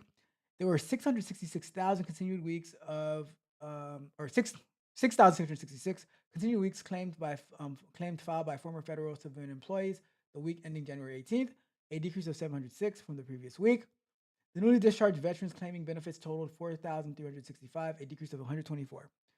The highest insured unemployment rates in the week ending of January 18th were New Jersey 2.9, Rhode Island 2.8, Minnesota 2.5, Illinois, Massachusetts at 2.4, Washington 2.3, California, Michigan, Montana 2.2, Alaska, Pennsylvania, and Puerto Rico at 2.0. The largest increases in initial claims for the week ending January 25th were Washington 441, Iowa 317, Wisconsin 151, Kansas 67, Wyoming 2, and the largest decreases in California 14,000 decreases. About 9,589 in Michigan, 4,144 in Missouri, Illinois at 3,220, and Texas 2,352. All right, so that is our initial jobless claims for this past week. All right, so back to full screen. Check the chat real quick, and then we're gonna jump to our last one. Let's see. Oh, X. Let me see. All right, X. Bye, X. We'll miss you. All right, let's see what we have for the chat. Let me see.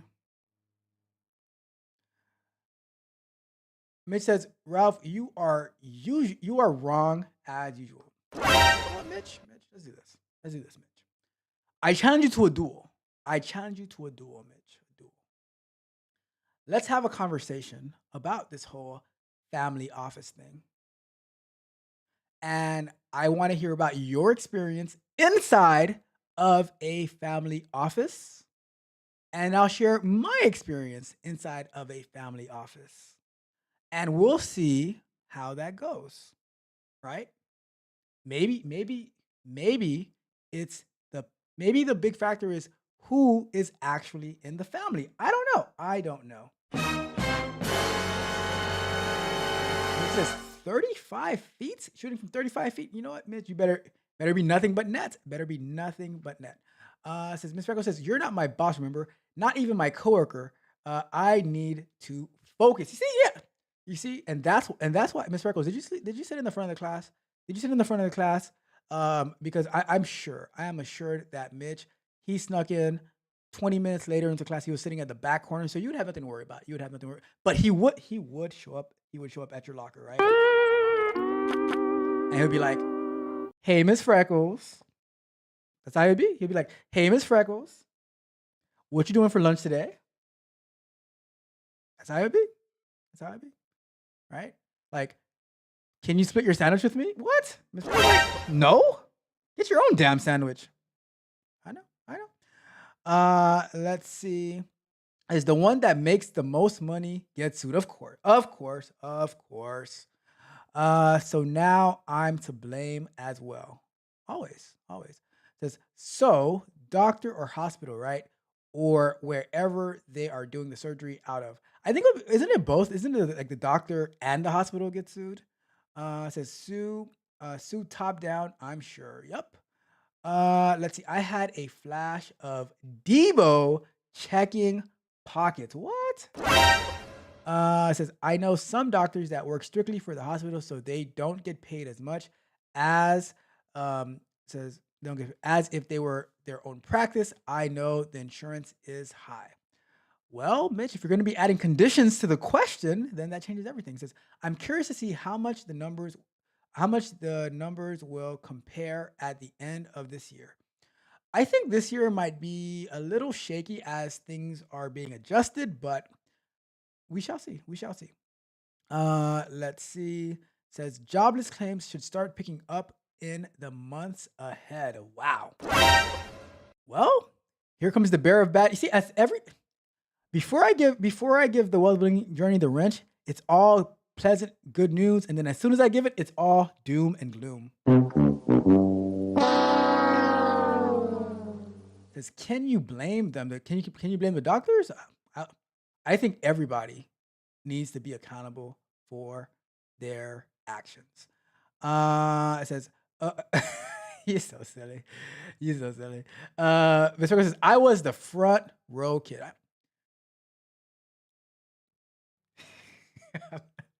I'm not gonna. You know what? Mitch is bad enough. I'm not gonna joke on Miss Freckles. I'm not gonna joke on Miss Freckles. Let's see. Says, so did you work in a family office or did the family office team work for you? See, I don't think you guys understand how family office works. That's what, or at least the no, you guys don't know. You guys don't know how the family office works because apparently we're talking about two totally different conversations. We're having two totally different conversations. So we'll catch up on that. We'll catch up on that. It says Mitch had cooties. I'm just saying, just give him the whole sandwich, right? Just give him the whole sandwich, or don't, or keep it for yourself, right? It says, nah, she would be like, why you talk to those other girls and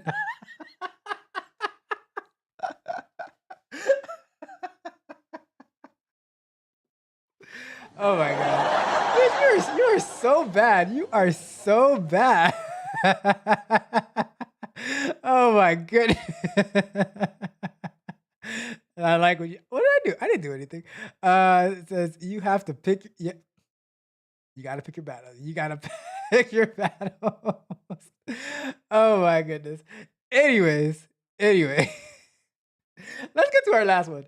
I'll be here all day with you guys. I will be here all day with you guys. Remember though, before we move on, abandoned album.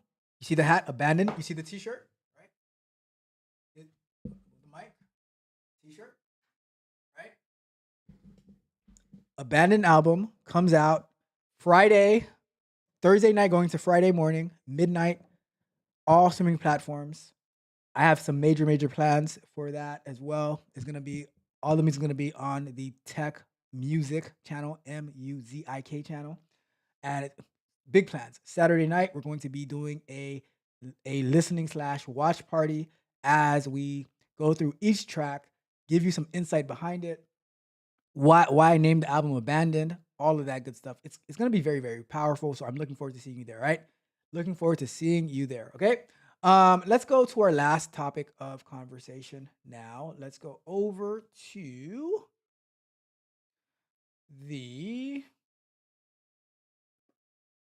here. And we're going to look at the very last one, which is going to be the what did I call it? Let's just search for jobs, right? But we're looking at between the non-farm payroll and the unemployment rate, right? So non-farm payroll was expected at 169,000, but it was only 143,000 jobs added. And the unemployment rate did drop to 4% from 4.1%, right? But let's pick it up. Let's just search for jobs. And I will switch this off to, oh my God. I will switch this off to this one. Nope, this one. All right, job numbers, right? So we're looking at the monthly job reports. So what is the monthly job reports, right? It's like a big snapshot that shows us how many people in this country have jobs, how many are looking for jobs, and how much money people are making. It's created by the Bureau of Labor Statistics. I think that's the one that CJ works, or not CJ, that Chris Park works for. It comes out every month. This report tells us three main things: how many jobs were added or lost. It's like counting how many new job opportunities were created, like if new stores opened and needed workers, or how many jobs disappeared if some business closed down. It tells us the unemployment rate. This tells us how many people are looking for jobs but can't find one. It's like a percentage that shows how many adults are working but are still trying to get a job, or not working and still trying to get a job. How much people are being paid. This report card shows whether the amount of money people are earning is going up or staying the same. It's called average hourly earnings. Why is it important? This report is important because it gives us a sense of how the economy is doing, and it helps everyone from the government to business owners to everyday people make decisions. Here's why. If a lot of jobs are being added, it means companies are hiring more workers because they are growing. This usually is a sign that the economy is doing well and people are likely to spend more money. Uh, if fewer jobs are being added or jobs are lost, it could be a warning that the economy is slowing down, meaning businesses might be cutting costs and not hiring new workers. The unemployment rate helps the government know how many people are struggling to find work, so they can think about ways to help, like creating more job programs. Wages if people's wages are going up, it means that businesses might be competing to hire workers, so they have to offer better pay.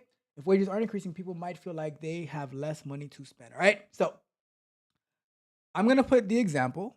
I'm gonna put the example that Roxy gave us for the air traffic controller because God knows we had some issues with that the past couple of weeks. Um, did you guys hear about a flight to Alaska that disappeared? I saw a headline about it. I don't know if it's true or not, but I saw a headline saying some flight to Alaska disappeared. I was like, what in the world is going on? Like 3 in 2 weeks, what's going on? I don't know if it was ever recovered. I don't know what happened to it, right? But I heard a story about it. Didn't look much more into it, but I'm just curious if you guys heard about it, right? Um, but before I search for Roxy's example, I had a question. And Mitch and the Wealth Building Journey might be able to help me with this, right? So the unemployment rate has stayed steady over the past few years, right? With between 3.8 to 4.1, 4.2 at the most, I think. But here's my question, right? Here's my question. If a lot of people were being brought into the country, whether legally or illegally, and then they were able to get work authorization, right? If they were able to get authorization and now they get hired for a job, regardless of how low it's being paid, right? Doesn't that does that drive the jobs added numbers up and the unemployment rate down, while people who might have been laid off, because if you never had a job before, then you're not being counted as being unemployed, right? But if now, so now the people who are already not employed, it's not like they're the ones who are getting the job. If new people are being brought in and now once they get a job, then they're being counted as being employed, which would drop the numbers down, drop the unemployment rate down. So that's something I thought about the other day. I'm like, are like are are they manipulating us with these numbers?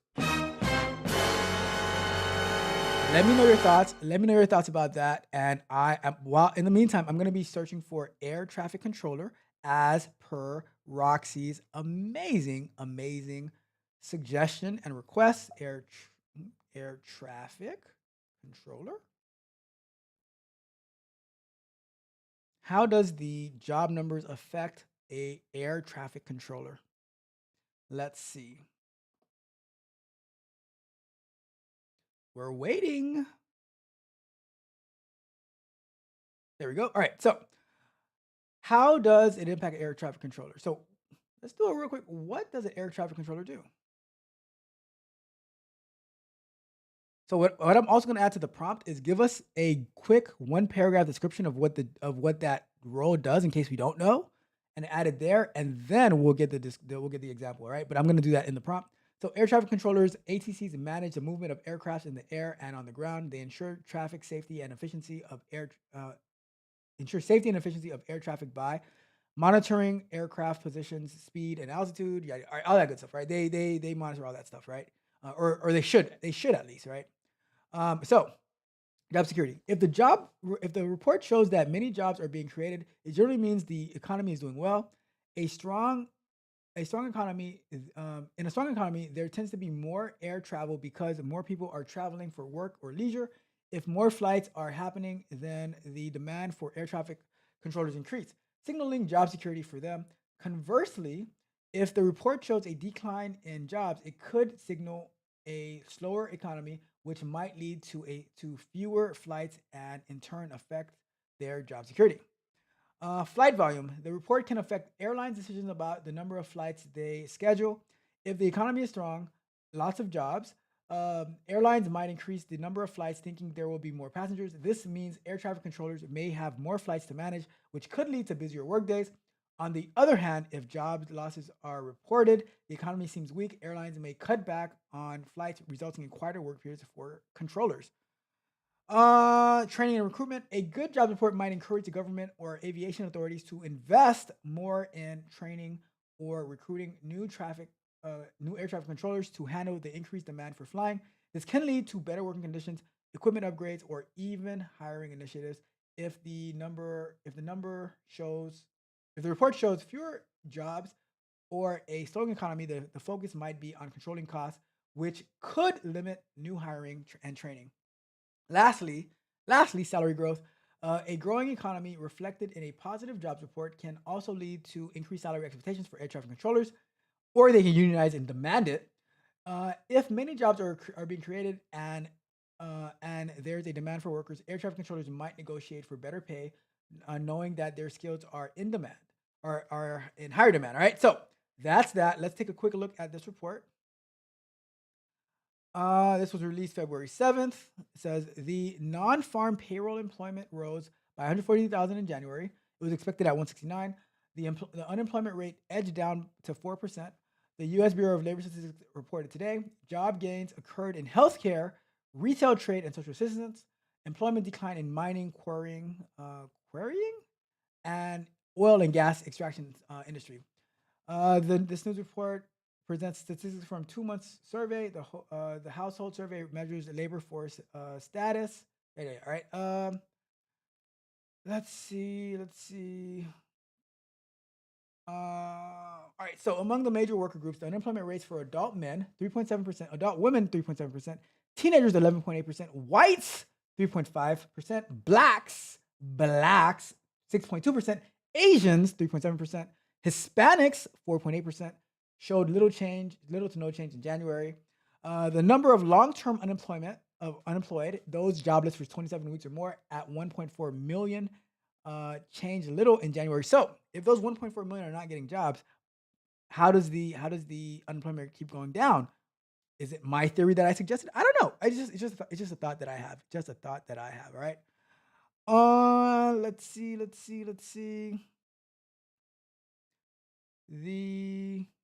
The number of people employed part-time for economic reasons at 4.5 million changed little. The number of people not in the labor force who currently want a job is 5.5 million. Let's see. Among those in the labor force who wanted a job, the number of people marginally attached to the labor force at 1.6 million. Let's see. Non-farm rose, similar to the average monthly gain of 106,000 in 2024. Healthcare added 44,000 jobs. Employment in retail 34,000. Social assistance 22,000. The government employment continued to trend up in January by 32,000, similar to the average monthly gain of 38. We're adding 38,000 government employees a month. Jeez, that's a lot of employees. Let me see anything else. In January, average hourly earnings for employees on private non-farm payrolls rose by 17 cents, or by 5. Whatever. Let's see. Average work week for all employees on private non-farm payrolls edged down by 1.1 hour. Let's see. I think that's it. I think we're good for today. Let's go back to full screen. And we will do. There we go. All right. That is it on what we have to cover today. Let me check the chat and then we will wrap up the show for today. Let me see. Let's see. We have let's see. All right. So let's get to. We're almost there. All right. There we go. It says Saturday night listening party at the Wealth Building Journey. next Saturday. Yes. That's going to be for our Abandon album dropping on Friday, February 14th. Happy Valentine's Day. Abandon is going to be available on all major streaming platforms. Looking forward to getting your feedback on it, right? I'm looking forward to getting your feedback. Let's see. Happy birthday, Miss Freckles. Always happy birthday to Miss Freckles. Let me see. It's gonna be probably around 8:30ish p.m. Probably around 8:30 p.m. Says I'm listening to. Says I'll be here. That's what I'm talking about.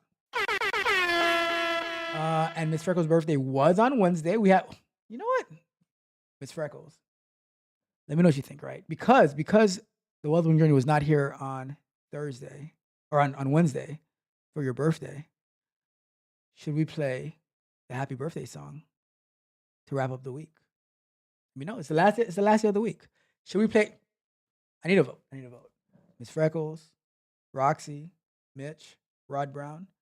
Should we play on the very last day of the week, the very last show of the week? Should we play happy birthday one last time to wrap up the week for Miss Freckles? Let me know. Let me see. It says on the it says so it is still missing. Where does the plane go? Like, how does the plane get missing? It's a flying ship.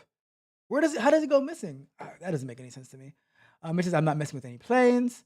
Says that gives me a lot of confidence getting on a plane next week.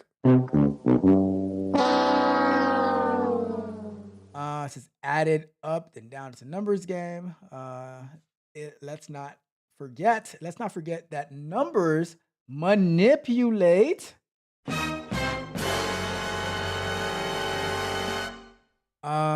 Let's see. Miss Freckles says manipulation is a game of choice. Message. You got take heed. The Wolfman says though it says men lie. What? Not that one. Men lie. Women, they also lie. What?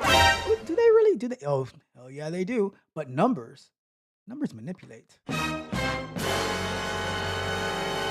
We got my guy in the building. Magnetar is here. What's up, Magnetar? How are you doing? Hopefully all is going well with you. Hopefully you're having a decent weekend. Hopefully you're having a decent week. I know it's a really, really busy weekend for you right now. So hopefully it's going well.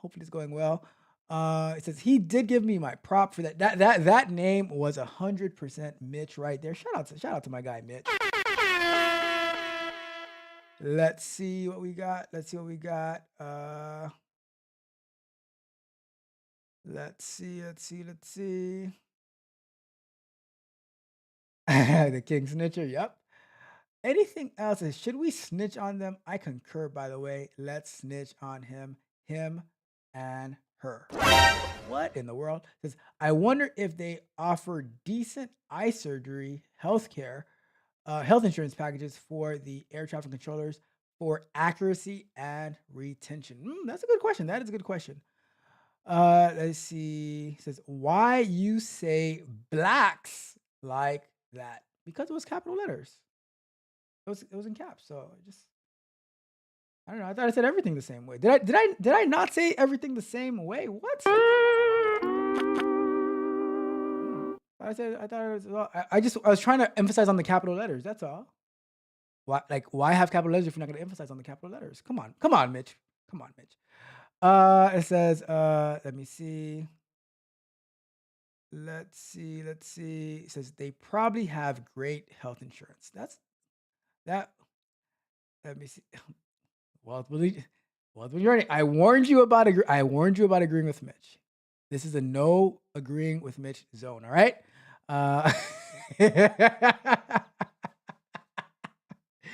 He said blacks.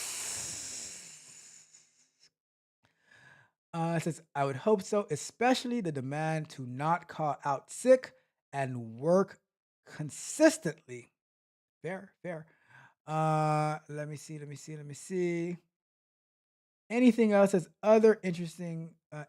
One interesting thing to note, the government is more focused on hiring people to pay more into taxes, while the private sector is more focused on paying the least amount of taxes.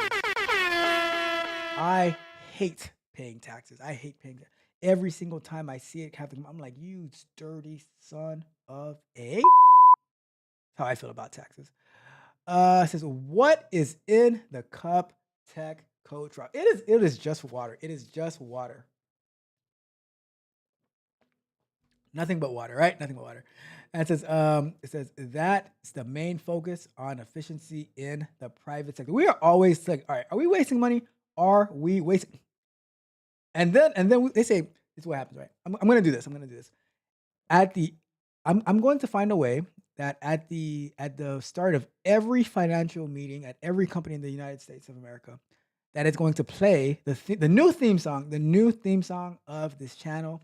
Where is my money? Where's my money? Money. That's a new theme song of this channel, right? Where is my money? Let's see. Better not be Red Bull. Red Bull, Mitch. What? I would never drink Red Bull. All right. It says, okay, y'all ready to do too much? Leave. See, Miss Freckles. See, Miss Freckles. Mitch. He says he's the only person that can give you a hard time, because once other people start giving you a hard time, he's like, you know what? No. If you want to get to Miss Freckles, you have to come through me. Me being Mitch, right? So now he's protecting you. He's defending you, right? So it's a give and take relationship. It is a give and take relationship, you know? Says, I vote for happy birthday to Miss Freckles. I'm with it. I am with it. Airplane went missing. That's what I heard. Like some flight to Alaska or something like that. It just disappeared. Poof. You know what? Let's check it. Let me check it real quick.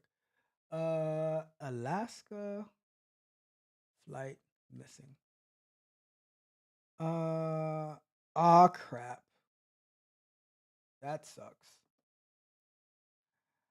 It says that wreckage of missing passenger plane in Alaska found. That sucks. Small plane with 10. Oh my goodness, that's terrible. That's terrible. That's hard. That sucks. That really sucks. Well, it's apparently it's not missing anymore. But under some unfortunate circumstances. Let's see. It says, let's close the week off with her song. Let's do it. It says our airplane ride was fine. That's good to hear. I mean, for the most part, 90. I would say 999,999 out of a million plane rides are gonna be perfectly fine.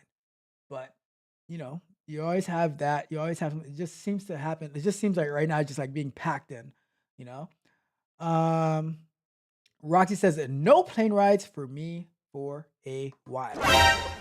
Let's see. Says everyone can stay home and touch grass for a while. Where did you get that touch grass thing from, Miss Freckles? Where did you get touch grass from? That's awesome. That is awesome. It says with a spike or two. It says I don't like high taxes that end up getting misused. I agree 100%. I agree 100% with you on that, Max. Like, if it's going to something valid, but when you hear about all these like sending money to this country and that country, and it's just like a bunch of stuff, I'm like, what? I didn't sign up for that. If you know what, I think that we should vote on how our tax dollars are being spent on line items, right? There should be, if we can do polls on Facebook and YouTube. Why can't we just have a poll of should we spend on this or not, right? Use some type of government login, and we decide if we're going to do it or not. That's my thought. Let's see. Oh, I have Nightbot on Twitch now. It's taking care of these people. Okay. Let's see. Max says it's a cool song. It is a very, very nice song. Let's see. It says, Mr. Ask Ralph why he stopped drinking energy drinks, right? Because I was getting ready for competition and I was using the energy drinks, and Mitch shamed me, and he had the entire chat shame me as well. What a jerk. Let's see what else we got. It says, okay, I did see an article, but I didn't go into it. Yeah, I saw the headline, but I didn't check it either. But yeah, it looks like it's found, right? It says it's sad, very, very sad. Yes, Miss Freckles. It looks like they found it about 16 hours ago. It was reported, or maybe it was updated. I don't know, but yeah, they found it. Unfortunately, like nobody made it. Sadly enough. Let's see. Y'all better be careful on these planes. Who wants to be a part of that? It says that's 3 planes now. One into the Potomac, one in Philly, and now one in Alaska. Roxy says rest in peace to all those involved. Definitely. Let's see. Yep. Sorry about these incidents. Let's see. Pay the air traffic controllers.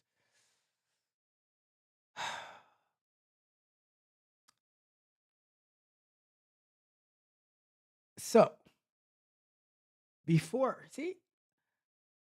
I am very good at separating my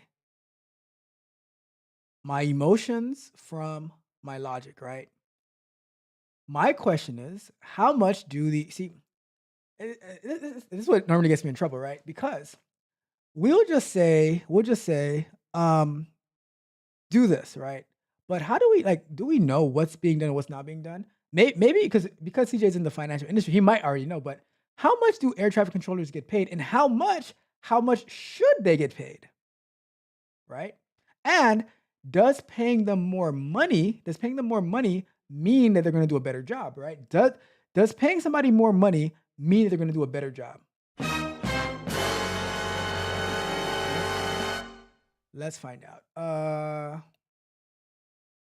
Salary for air traffic controllers.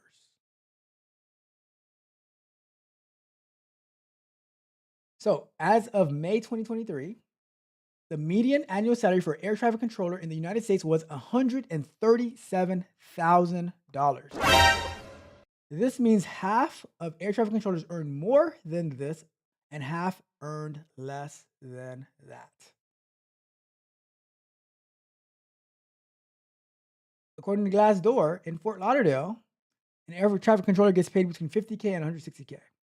So now that we have an idea of how much they get paid, how much more do we want to pay them?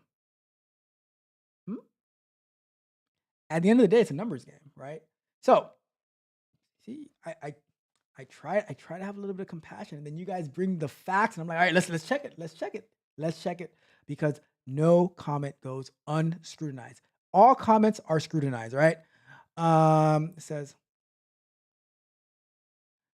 Magnestar says, let me pull this back up over here. Magnestar says, but isn't this taxation without representation? Correct me if I'm wrong. I think you might be right there, Magnetar. That says, you look kind of salty right now. What? Salty? What are you talking about? What did I do? What did I? But yeah, I do not look salty. I am salty. I am very, very salty about those energy drinks. All right, that was just wrong. That was just wrong and uncalled for. Because some people will say, "Oh, you shouldn't do this. You shouldn't do that. You shouldn't do this." And then they're what they do behind the scenes. You're like, what? We're like, what? I'm just saying. It says he was. I am a good person. I'm still salty to this day. I am still salty till this day, right? It says, Max says, even if when y'all vote, do y'all truly get a say in where your tax dollars are going? I would say it's like yes and no, right? Because you're electing the person who says that they're going to do what you want them to do. Now, 9 times out of 10, they're not going to do what you want them to do. But also, if you vote for the opponent, they're outright telling you that they're not going to do what you want them to do. So it's like, well, at least I can go with the person who's not going to do what I want them to do instead of the person who's going to do the absolute opposite of what I want done, right? So you kind of get a say by electing the representative to who is supposed to speak for you, but it's a mix. It's kind of mixed. It's kind of mixed. It says that's the real question. Let's see. It says blacks coach Ralph. I was just saying. I didn't think I said that. I didn't think I expressed it that much.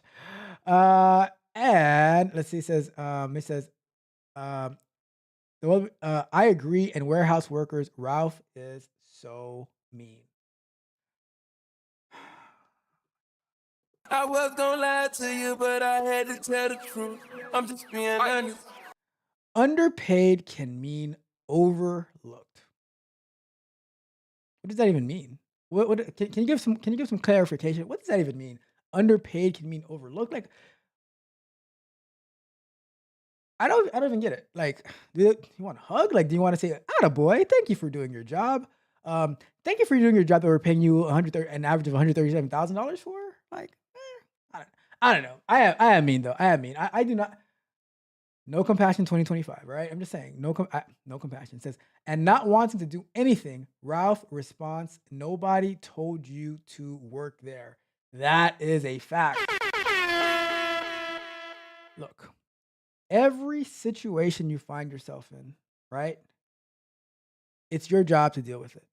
If you don't like your job, well, stop crying about it, stop complaining about it, go out there and find another job.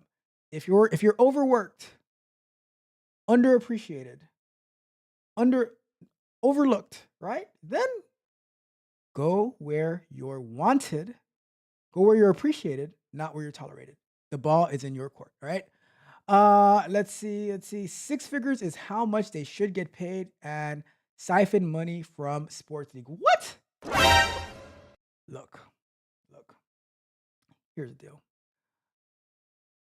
The sports league brings business to the city. So the city is not going to be taking away money from the sports league, right?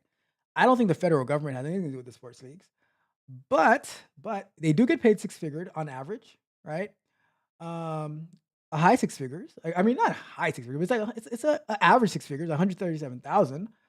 But the reason that I disagree with taking the money from sports leagues is because guess what?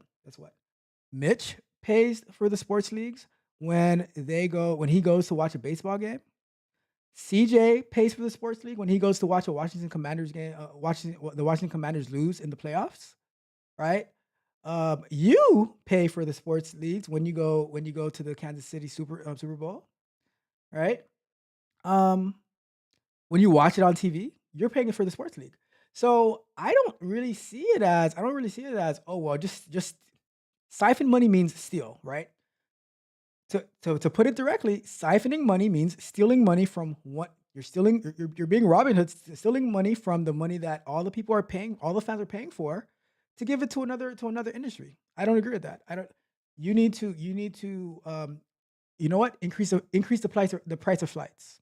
If you want to pay air traffic controllers more, increase increase the ticket prices, increase the baggage prices, all that good stuff. But you need to make it on your own. If you can't pay them, cut the flights. That's how I see it. That's how I see it. Says we read that one already. Let me see what else we got. It says that's not enough dealing with people's life. Okay, then how about we pay them $1 million?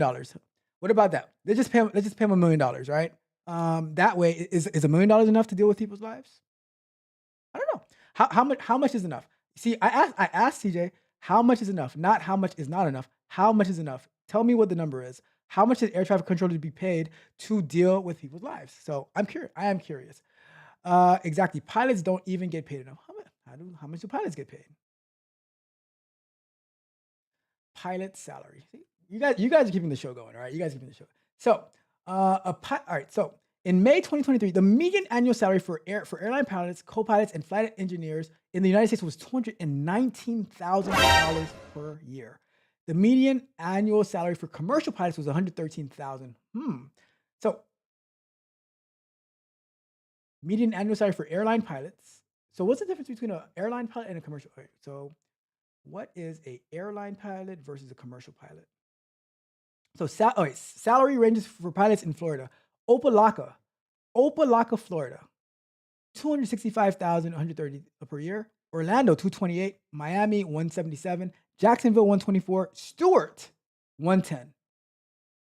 Pilots may receive company health, life, and disability insurance. Pilots may receive retirement plans.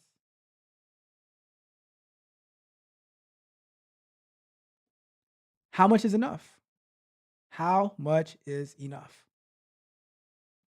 I don't. That's what I wonder. How much is enough? Like, because you guys are just saying it should be more. It should be more. It should be more. How much is enough? Uh, Air traffic controllers keep people alive. Well, apparently not all the time. But as somebody, I'm not going to end the show until somebody answers the question. How much is enough? How much should it be? Give me numbers. I want. This is the men lie. Women also lie. Numbers manipulate. So tell me what the numbers should be. How much is enough to deal with people's lives? So do doctors also not get paid enough to deal with people's? Because I mean they're performing surgery and stuff like that.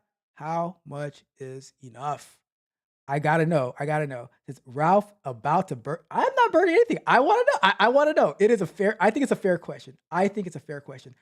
Think about a surgeon or an anesthesiologist. I could see. I know what you're trying to do. I know what you're trying to do with the wealth journey. I knew that word though. I wouldn't want them underpaid at all. What is underpaid? Stop giving me the words. Give me the numbers. How much did a surgeon get paid? Anesthesiologist get paid? A pilot get paid? How much should a air traffic controller get paid? Give me numbers. Ralph, did I not provide facts? What are the facts? Give me the numbers. What, you didn't provide anything. Give me the numbers. Right? It says most doctors are underpaid, in my opinion. I think average doctor makes $250. How?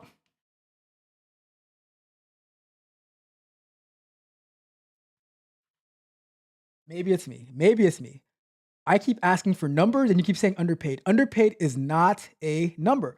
How much should they get paid?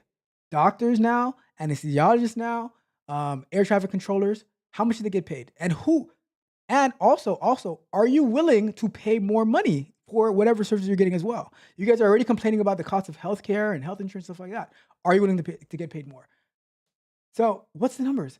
So Magnetar says, so in other words, no. Is that to which one are you answering no to? It says, all right, so let's see. But that's also why there is a shortage of anesthesiologists right now, the politics with insurance and what is medically necessary. I want numbers. Less emotion, more numbers. Let's see. Overrated is more like underpaid. I guarantee none of you wanted the Army to buy $800 million of extra tanks when the Army said they didn't need them. I'm still waiting for my numbers. I know this guy. I'm still looking for my numbers.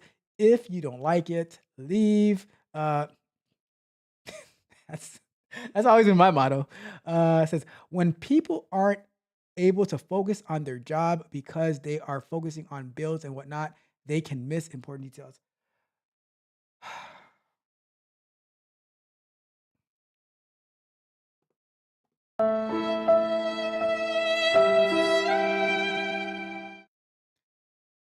What is the number? Let me see what time my next meeting is coming up. Because I think you're deliberately not answering the question at this point. Let me see. Yeah, I got a call at 12:30. I got to get ready for a call at 12:30. What is the number? Let me see. It says, Ms. Freckle.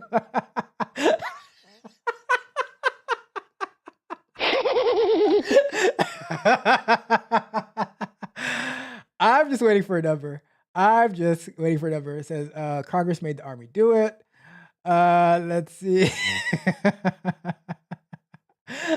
Ms. Freckle says, steal it. Well, let's put it like this, Ms. Freckles. Let's put it like this, right? If it was your money being stolen, what if somebody said, you know what? I think Ms. Freckles is overpaid. So we are going to take more money. We're going to steal her money. We're just going to steal her money because she's overpaid. She doesn't need it. And I know she works really, really hard. working 24/7, taking care of people, but I need it for something else. What if they wanted to take your money for the why is this sports league? Why is it not the financial planners that we're stealing the money from? Why is it the sports league? Why don't we steal it from the financial planners or the data analysts, right? Why not from them? I don't know. Let me know what you guys think. Should we steal it? Should we steal it from the people in financial planning instead? Maybe. Says the Ravens, technically speaking. Okay, fair enough. And Lamar Jackson got absolutely robbed of the MVP on Thursday. No. This is what happened. This is what happened at the Welcome Journey, right? They said we are going to take it from him because although he deserves it, although he might deserve the MVP, right? There was another person who, we're just gonna take it from one person to give it to another person because that's what we're doing here now, right? We're just gonna take it from the sports league and give it to the air traffic controllers. And why not? We just make up votes as well. Let's just add an additional 200,000 votes to whoever got the MVP because he just needs more votes. Just needs more votes. Let's see. I'll just ride my bike. See, that's an option. It says, Rob, I found a girl version of me. And that is why I so highly appreciate Miss Freckles on the channel because she brings that energy that makes the show so much fun. Having that type of engagement, we have Mitch, we have Miss Freckles, the female version of my best friend Mitch as well. Look at that. Pilots are six figures for sure. They are. So are air traffic controllers. But apparently it's still not enough. Am I getting my numbers? You know what? If I don't get any numbers by the end of the show, by 12:15, if I do not have numbers for the air traffic controller, for the pilots, for the doctors, the surgeons, for the anesthesiologists, you know what? I'm not even gonna do a show. I'm not gonna do a Saturday morning show for the rest of the month. Right? That is my ultimatum. That is my ultimatum. If I don't get my numbers, I'm not doing a Saturday morning show for the rest of the month, right? Because this is absolute insanity. Congratulations, you played yourself. Let's see. It says just as long as we're not all surprised. It says, all right. Oh, okay. There goes our numbers. Right. So an air traffic controller, minimum of 200,000 per year. Senior ATCs with 20 years max out at 500,000. Okay, there we go. There, see. Now the show can go on. Let's see. I hate the Ravens, but I do agree. They weren't given to. Who cares? Why? I'm not gonna talk about a bunch of losers. All right, so that was mean. That was mean. It says, wow, what is the life insurance like? Let's see. I think everything is what you negotiate. And here's the deal, the Welcome Journey. If the air traffic controllers wanted $200,000 minimum, then they would never take the job. So I don't believe in minimum wages at all. So there we go. Let's see. Says, but remember, not everyone can be an ATC, same as not everyone can be an anesthesiologist or a surgeon. I agree with 100% with you on that. So if you control the market, right, then control the market. That says a pilot should be getting paid more than $200,000. Well, that's why Spirit Airlines is going out of business. That's why you have these airlines trying to merge. Sooner or later, there will be you guys love to price yourselves out of the market. I'm just saying, you guys are asking for people to get paid more money, but guess what? You know who's gonna pay it? You are. You're gonna pay it. So when you guys are asking for people to get raises and stuff like that, think wisely of what you're asking for. You guys are voting for higher taxes. You guys are voting for You guys are advocating to pay more in your airline fees. You guys already complain that Spirit Airline charges you for every little. You guys are paying $60 for a luggage each way, and you guys are complaining about it. But then you say, "Oh, but we have to give the pilots more money. We have to give the air traffic controllers more money." You guys are advocating for your own higher prices. So I can't do it. Anesthesiologist, a minimum of 240,000, a maximum of 1.2 million per year. Okay. Let me see. How much is anesthesiologist salary? And how do you come up with these numbers? Like, where do you guys are pulling these numbers from? Anesthesiologist salary. They get $400,000 a year. So, CJ, the average for an anesthesiologist is, I'll show you. As of February 2025, so this month, anesthesiologists in the United States earn an average of $393,215 per year, or $7,500 per week. The highest paid anesthesiologists earn over $400 per year. Look at that. ZipRecruiter in Florida averaged $280,000 to $300,000. Salary.com $320,000 to $530,000. So I guess can we agree that anesthesiologists are getting paid the right amount of money according to CJ's numbers? Can we agree with that? A doctor, $250,000 to $500,000 per year minimum. What if they are a first year doctor though? Would you pay a first year doctor $250,000 minimum? Let's see. And is it any type of doctor or is it a specialized doctor? Would you pay a general like family practitioner $250,000 a year? And they generally have their own practice as well. So doctor salary between $100,000 to $300,000 a physician in Florida. I think it depends on the doctor, and they still sign up for the job. Like, don't sign up for a job that you don't like to pay for. That's how I take it, right? If you don't like the pay, don't do the job. So you think $250,000 is good for a doc? I think here's what I think is good. What I think is good for a doctor is whatever the doctor agrees to. If the doctor agrees to it, then I think it's great for them. How does that saying go? I love that for you. So if you agree to it, then it is what it is. I don't believe in minimum wages, so there's that. Let's see. And you guys just what data are you using to come up with these numbers, by the way? Like, where do you come up with these numbers? Let's see. See, you guys are just giving me these numbers because you guys want the show to go on. I got you. The show will go on. Surgeons, minimum level $400,000. Minimum level $400,000. So on their first surgery. Let's see. On the first surgery, I don't know. Max $3.6 million. Says Ralph mad at us. Why would I be mad at you guys? I'm having fun. Says, what's your number then, Mitch? Whoa. What's going on in the chat? Mitch, do not put your phone number in the chat, all right? Because a bunch of people are going to try to call you. That Miss Freckles, so upfront, Miss Freckles. Wow. I mean, I know Mitch is a cool guy, but come on, Miss Freckles. Like, we'll do that on the back channels. No, I'm just kidding. I'm just messing with Miss Freckles. I'm just messing with you, Miss Freckles. $350,000. They do a lot, even if the doctor sucks.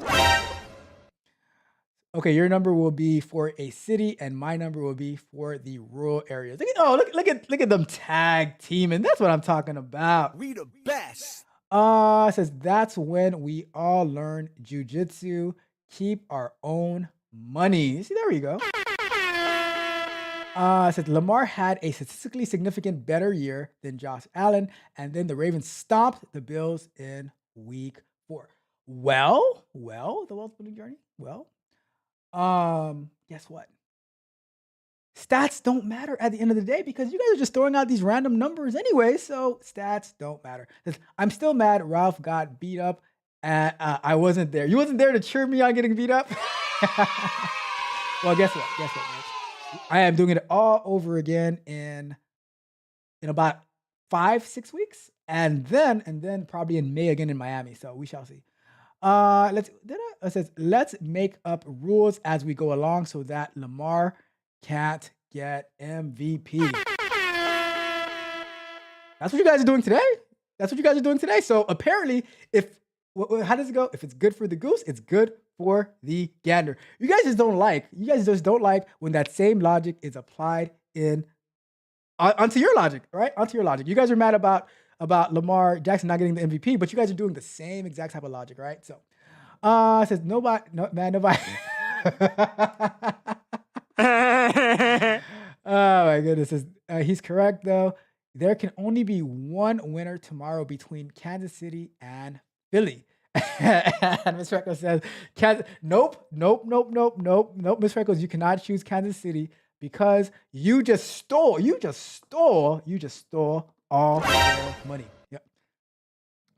You know what? I would not even if I was a Kansas City fan, I would banish you from the realms of being even able to type Kansas City because you just stole all of their money. And you proudly admitted to stealing all of their money as well, Miss Freckles. No. You know what, Miss Freckles? Do not come. Nope, we're not doing that, Miss Freckles.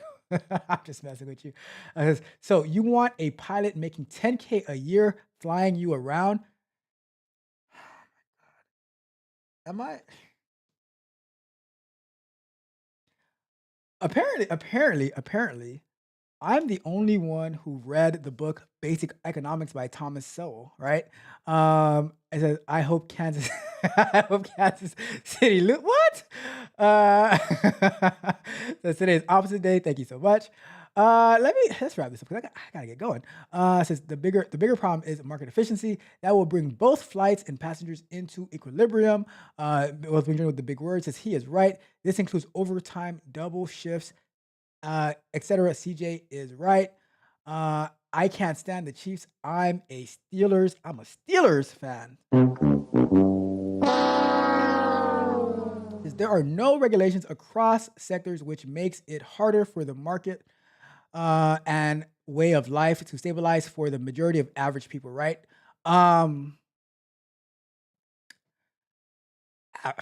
What's at the end of the day? What's average? What is average at the end of the day? Bruh. So you oh my manipulation data. That's what you guys are doing.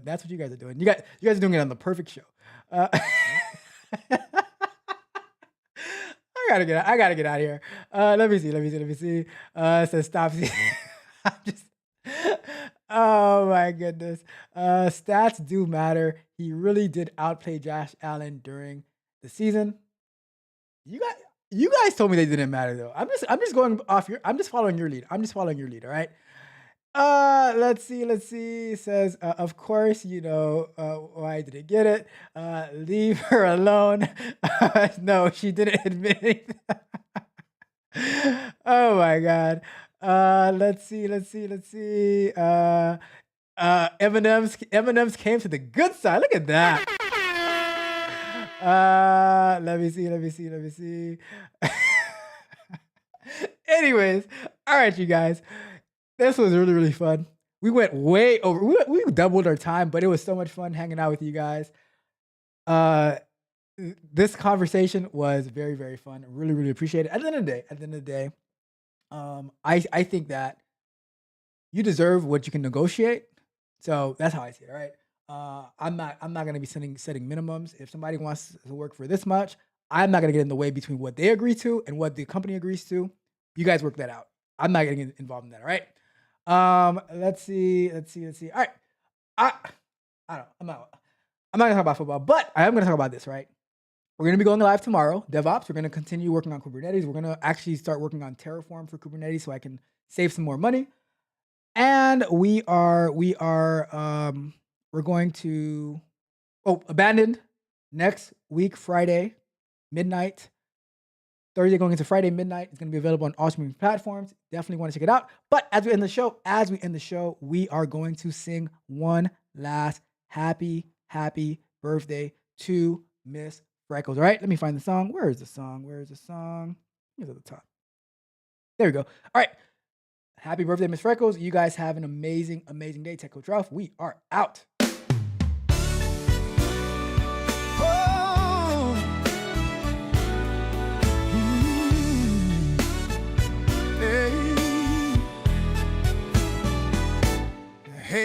Miss Freckles with a heart of gold.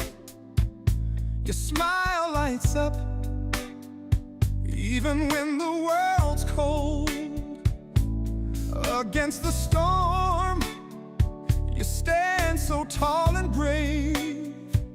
We're here to shout your name, no challenge to stay. Happy birthday to you, Miss Freckles dear. Happy birthday. Through ups and downs, you hold no fear. Hold no fear. Sweet soul, you glow in every way. In every way. We'll stand for you every single day. Every single day. Ashley, your courage, it shines so bright. No dark cloud ever dims your light. Through every trial, you never fall. We'll cheer you on. We're standing tall. Happy birthday to you, Miss Freckles dear. Happy birthday. Through ups and downs, you hold no fear. Hold no fear. Sweet soul, you glow in every way. Every way. We'll stand for you every single day. Every single day. From every mountain high to valley low. Every mountain. Yeah. Your spirit strength will always show. Your spirit strength. Hand in hand, we'll walk with you. Walk with you. Through skies of gray or skies of blue. No matter what, happy birthday to you, Miss Freckles dear. Happy birthday. Through ups and downs, you hold no fear. Hold no fear. Oh, sweet soul, you glow in every way. In every way. We'll stand for you every single day. Every single day. Oh, yeah.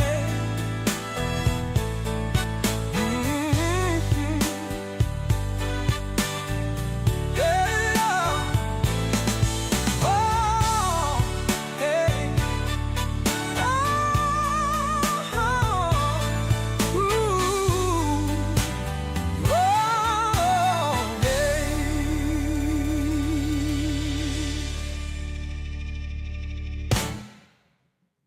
Oh, you like that little last part right there? All right. Well, happy birthday, Miss Freckles. Everybody have a wonderful, wonderful Saturday. Have a wonderful weekend. Enjoy the Super Bowl if you're going to be watching that.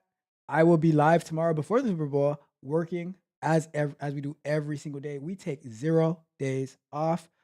But with that being said, Tech Coach Ralph, we are out. They say I don't live in reality, and dreams I float like a stream. They say I need to grow up, who cares? Life's a wild, crazy thing. Sorry for thinking you can be successful. Magic in the air we breathe. I believe too much in you, girl, more than the things they preach. They say I don't see their ways, never colored inside their lines. But I'm dancing on the edge to my own rhythm, feeling fine. Not everyone is not me, and that's my favorite part. We are wild, untamed, and free, with fire inside our hearts.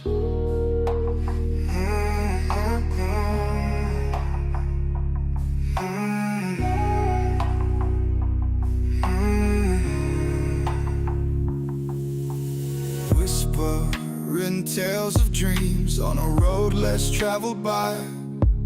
Our footsteps light as feathers in the glowing sunset sky. Sorry for thinking you can be successful. Magic in the air we breathe. I believe too much in you, girl, more than the things they preach.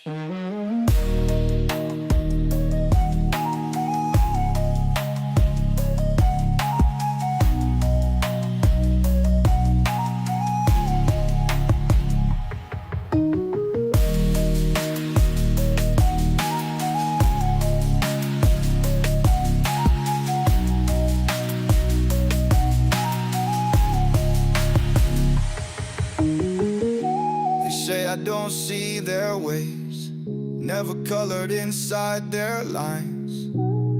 But I'm dancing on the edge to my own rhythm fees they preach. They say I don't see their ways, never colored inside their lines. But I'm dancing on the edge to my own rhythm feelings they preach. Not everyone is not me, and that's my favorite part. We are wild, untamed, and free, with fire inside our hearts. Whispering tales of dreams on a road less traveled by. Our footsteps light as feathers in the glowing sunset sky. Not everyone is not me, and that's my favorite part. We are wild, untamed, and free, with fire inside our hearts.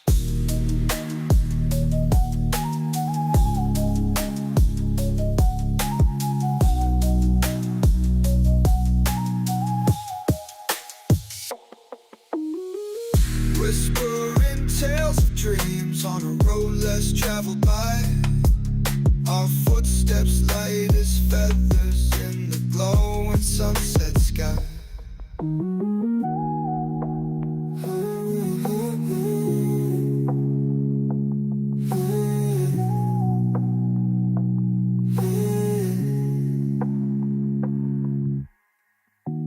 Whispering tales of dreams on a road less traveled by. Our footsteps light as feathers in the glowing sunset sky. Not everyone is not me,